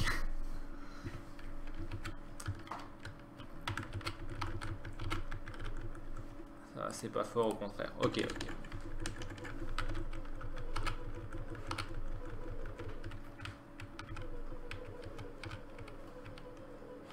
Bon, ils sont vraiment relous les défis.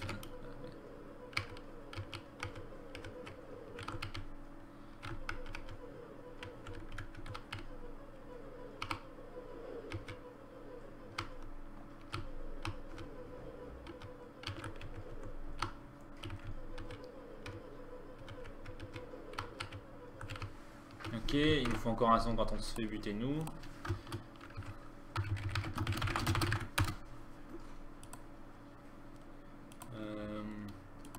Il y a Death, mais en fait ça va un peu mieux pour un jeu solo et ça c'est un peu bizarre. Non, je sais pas. un peu trop grave. Enfin, on va voir. C'est pas une destruction vraiment très définitive ni rien. Enfin, bon.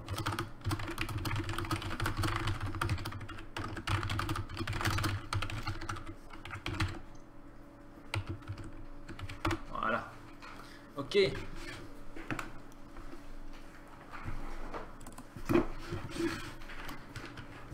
Prends pas le même que moi. Je sais. Ah oui, c'est vrai. Je viens de me rappeler comment on jouait.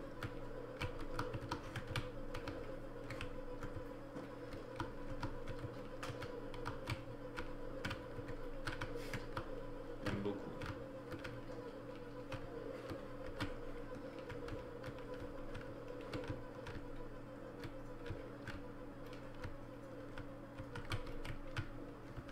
C'est bon, tu me protèges là. Je crois qu'essayer de faire le four, mais en fait, tu l'as non, poussé. justement. Je vais essayer de le. Ouais. Je vais essayer d'en faire venir vers toi. Mais... Ouais, mais justement, t'as tiré vers ce qu'elle est à droite.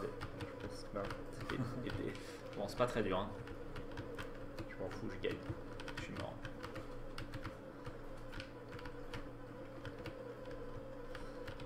Ah, on a pas encore bougé le spawn en fait. Là, il y a rien qui spawn là par exemple. Oh, ça, y a rien qui se passe. Ah, au niveau du. Spawn. Des astéroïdes? Ouais. Oui. Non, rien changé, il n'y a pas de difficulté.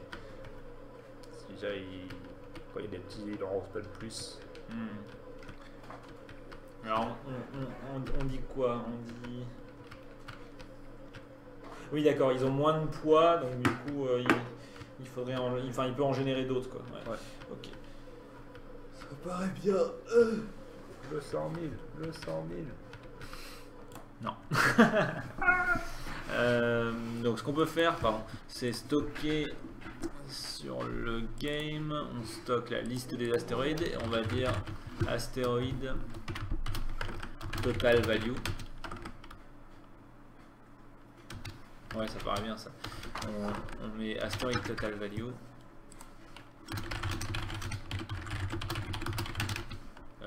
Donc c'est la valeur totale maximum qu'on a le droit d'avoir. Donc disons 1000 initialement. Et ensuite on va dire quand donc au moment du awake il n'a pas encore forcément sa taille. Le game manager. Donc on a 2. C'est pas là que tu veux plutôt faire ça. Ouais, mais non, d'abord je veux que l'astéroïde il s'enregistre avec sa taille. Non? Oui. Tu vois, ouais, c'est ça. Donc du coup, faut qu'on le fasse dans le start.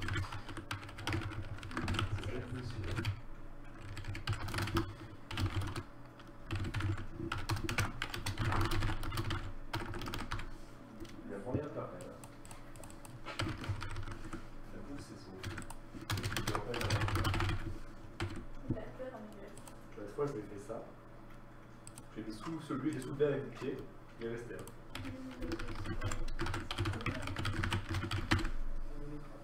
Ah merde, ça c'est. Oui, ça c'est pas le total, c'est l'objectif. Bref.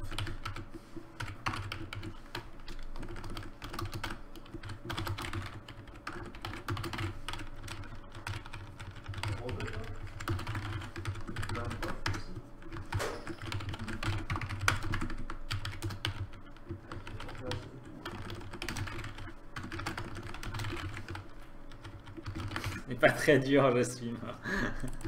Oui, c'est vrai que je suis vraiment mort après avoir dit ça. Alors, du coup, ça devient ça. Et enfin, dans le Game Manager, il faut qu'on vérifie. Voilà. Si astéroïde total current value est plus petit que astéroïde maximum value, alors on spawn un astéroïde. Ok. Alors, je sais pas si c'est bien comme valeur. On verra. Non, t'es mort.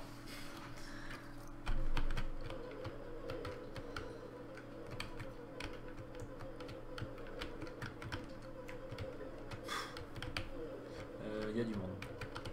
C'est déjà plus peuplé là.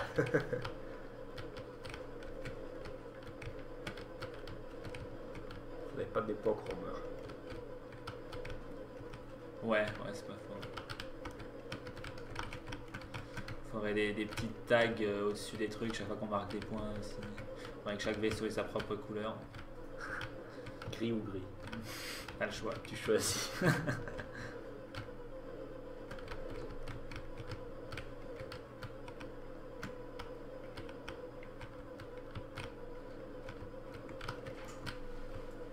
Merci. Je vais mourir.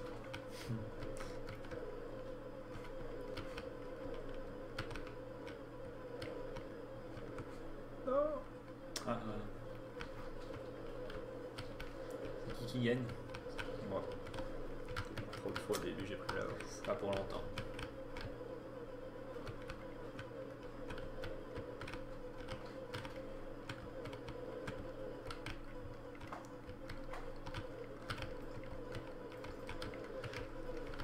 Je me demande si les tirs devraient être automatiques ou pas en fait. La répétition. Ouais. Peut-être pas. Comme ça t'as un peu plus de taf à faire. Quoi. Ouais. Ouais.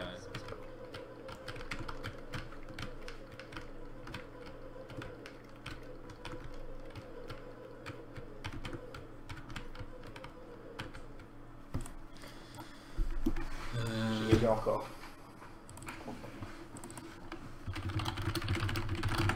Non, merde.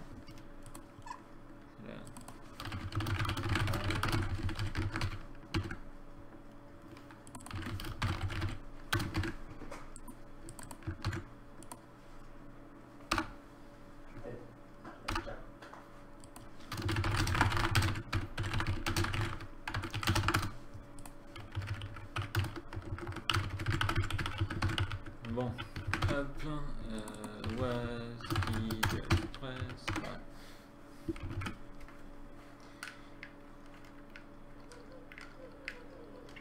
ouais, voilà, c'est un peu plus de taf.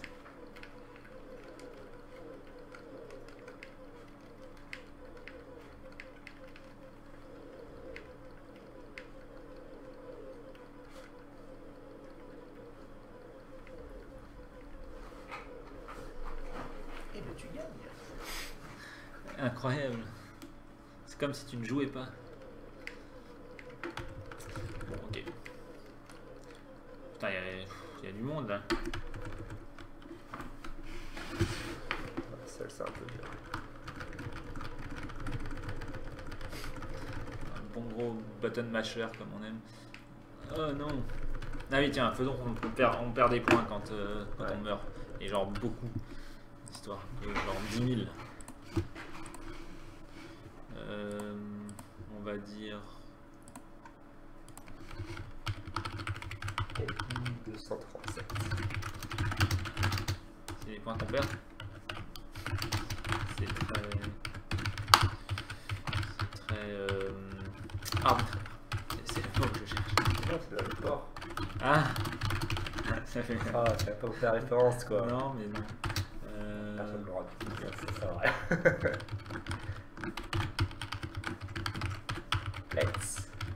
Let's go.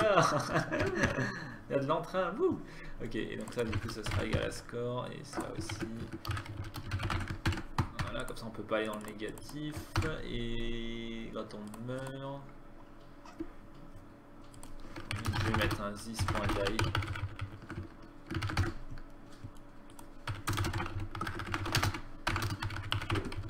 Ouais. Là aussi, voilà. Tac. This, non, game.addPoints this et on enlève 10 000. Voilà. Maintenant ça va être cool. Tu sais quoi, j'ai envie de jouer au clavier. Je vais jouer au clavier. C'est comment c'est G? Ouais. Non, c'est V. V. Je sais pas pourquoi j'ai pas gagné de points pendant tout ce temps. Ouais, ça a l'air pété. Ça a l'air pété. Hein. T'as mis une bague ou truc du genre. Ouais, carrément. Ouais, j'ai carrément mis une de max. C'est carrément ça.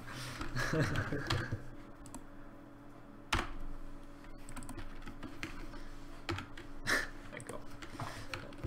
Il manque plus que des bonus qui spawnent sur la map. Ouais, Toujours pas. ah bon? Je suis tellement pas bon. Est-ce que t'as additionné avec le point que tu reçois? Non, pas du tout.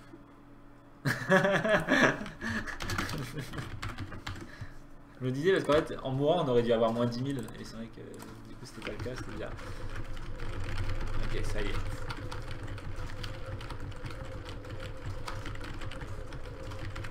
jeu de l'année.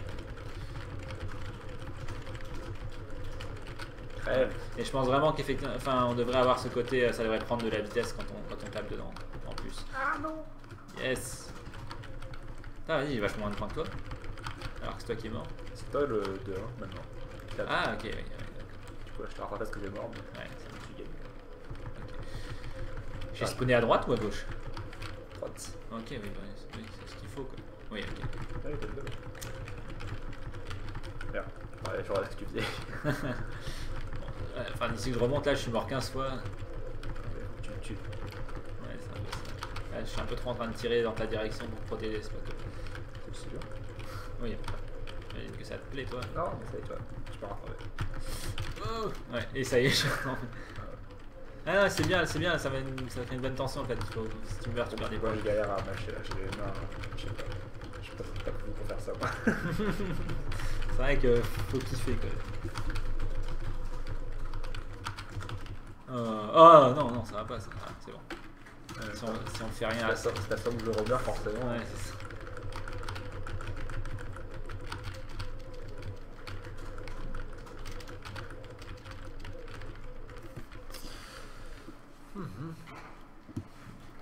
Bon, c'est cool.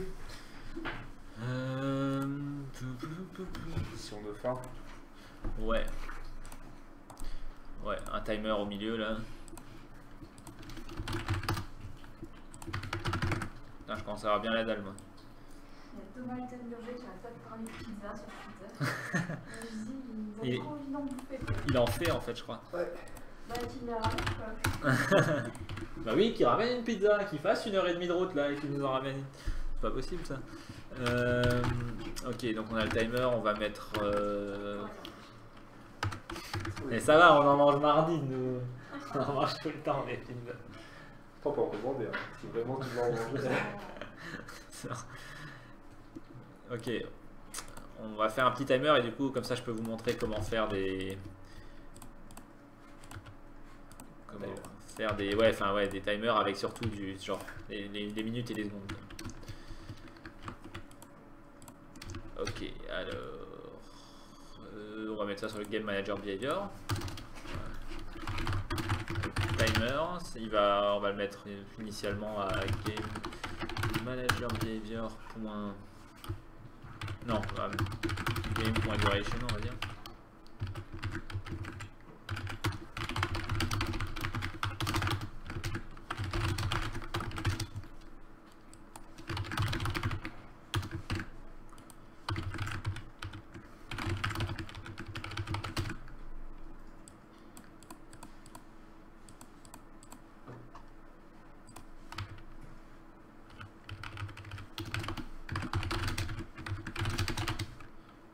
On va dire 2 minutes. Je vais faire les escalopes. Oh, je comprends. Ok. Je fais des patchs pour ça. Ça va, c'est cool. Je pense que ça lui va aussi. Je pense que ça lui va. Ouais, je vois dans ses yeux, ça lui va. Ok, bon, timer duration. Donc du coup, ce qu'il nous reste à faire, c'est effectivement à faire que ça se mette à jour. Ah merde, oui mais attendez voir si je mets ouais, vraiment stupide. Si je mets 120 fois 60 pour que ça dure 120 secondes fois 60 frames. Voilà.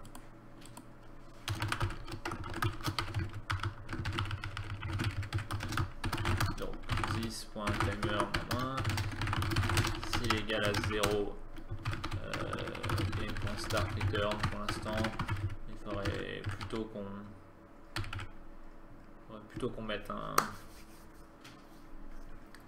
truc différent.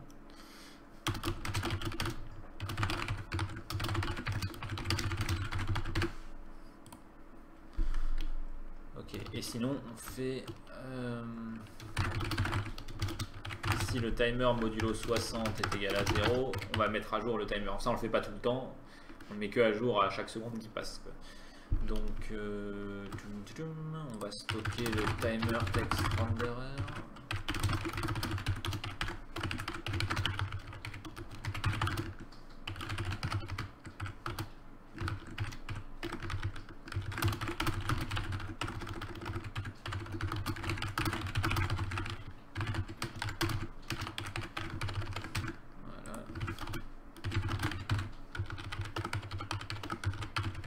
Donc, on va avoir les minutes et les secondes. Et on va afficher minutes de points secondes. Donc là, on va commencer par dire les secondes, c'est ça divisé par 60. Enfin, ça c'est le timer en secondes. Parce qu'à la base, il est en frame.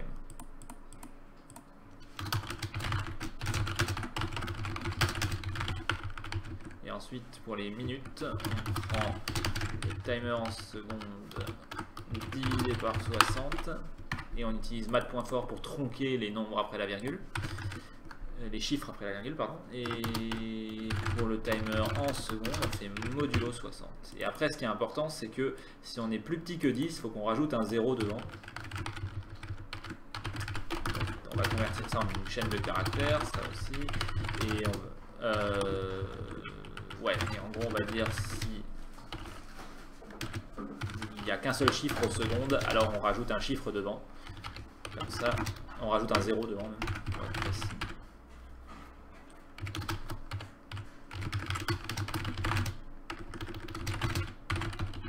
voilà. Donc on va dire update. On va mettre ça dans une méthode update timer. Voilà. Comme ça, on peut le rappeler aussi au lancement. On va peut-être, ouais, update, refresh, update, c'est bien. Ok, normalement j'ai codé un timer, si j'ai pas dit de bêtises. Yes, ça a l'air de fonctionner. On va attendre d'arriver à... Ah, c'est un peu petit aussi. On va voir ce qui se passe quand on arrive proche de 0.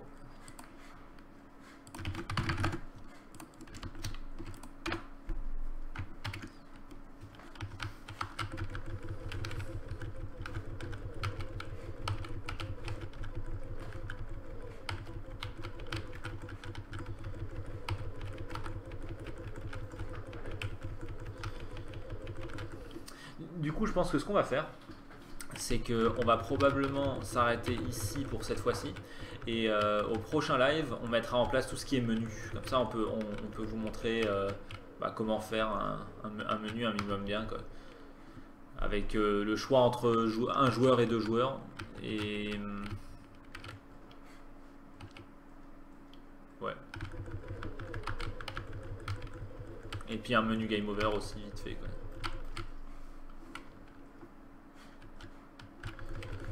Ça paraît bien. Ok, bon, donc là on voit que ça marche. Quand on arrive à moins de 10 secondes, il rajoute bien le 0 devant. Et ensuite, on a 59 et on va laisser tourner jusqu'au bout pour voir si ça s'arrête bien comme il faut.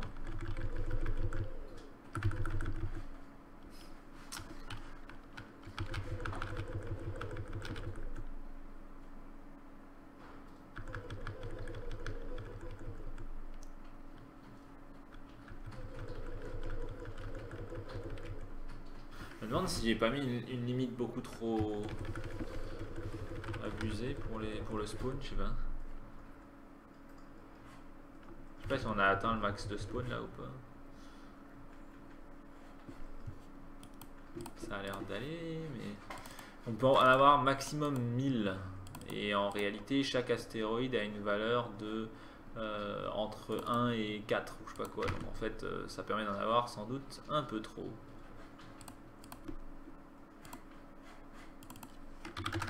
Et merde, j'ai juste fermé le jeu à quelques secondes de la fin.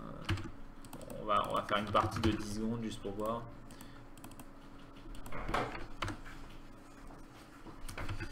Alors.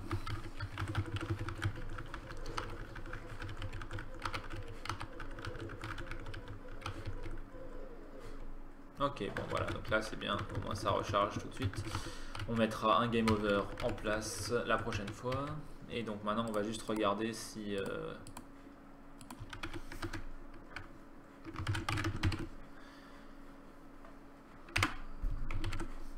la valeur max fonctionne.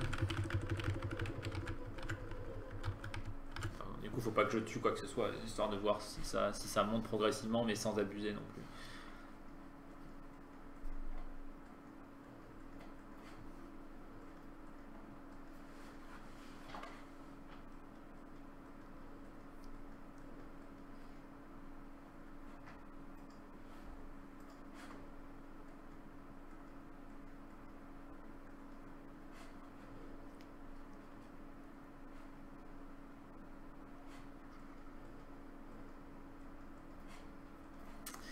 Ça augmente encore pas mal, mais bon, au max on devrait avoir l'équivalent d'une centaine d'astéroïdes. Ce qui fait peut-être quand même un peu beaucoup encore. Et il y en a un qui spawn par seconde. Donc c'est à dire que pour atteindre le max, il faut quasiment la durée complète de la partie, quoi. C'est pas top.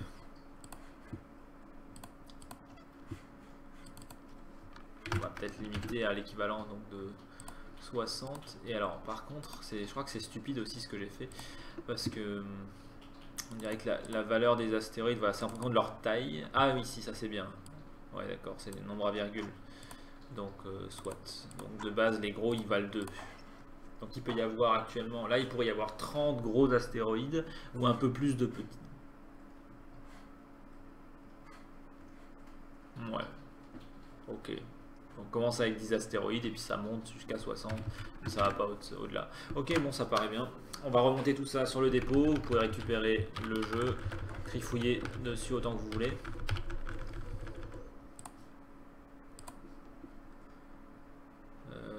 Ça doit être là. Superpowers, Dev, projet, astéroïdes. Voilà. Je vais peut-être m'assurer de supprimer les assets qui traînent. Ok, il n'y en avait pas, c'est cool.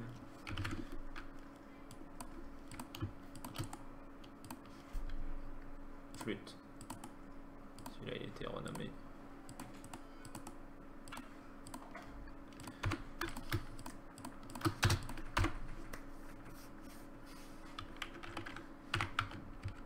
Et on ajoutera la musique la prochaine fois aussi. Ok, tout bien. Donc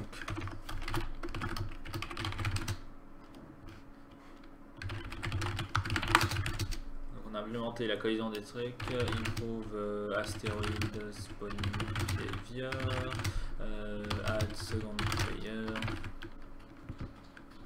timer, scoring.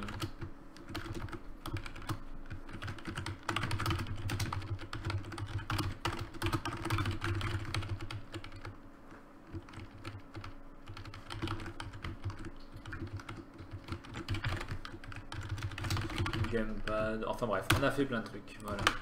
Ok, je push tout ça et je vous refile encore une fois l'adresse où vous pouvez trouver le projet. C'est donc sur bitbucket.org/sparklynabs/superpowers astéroïdes démo et non pas Socommand démo, voilà. Ok. Donc du coup, ouais, bah, je pense, on verra ce que les autres en pensent, mais ça peut être cool de reprendre ça pendant le petit-déj, la deuxième partie du petit-déj jeudi. Et du coup rajouter les menus. Comme ça on fait un vrai jeu complet, un minimum, quoi, au lieu d'arrêter ça en plein milieu. Et du coup rajouter la possibilité de nouveau de jouer en solo. Et puis ça sera déjà pas trop mal, quoi. Ok, bon, allez, sur ce, bon appétit si vous mangez. Et puis bonne soirée. Et à bientôt, probablement jeudi au plus tôt, enfin au plus tard, pour le petit déj jeudi soir 21h. Ciao.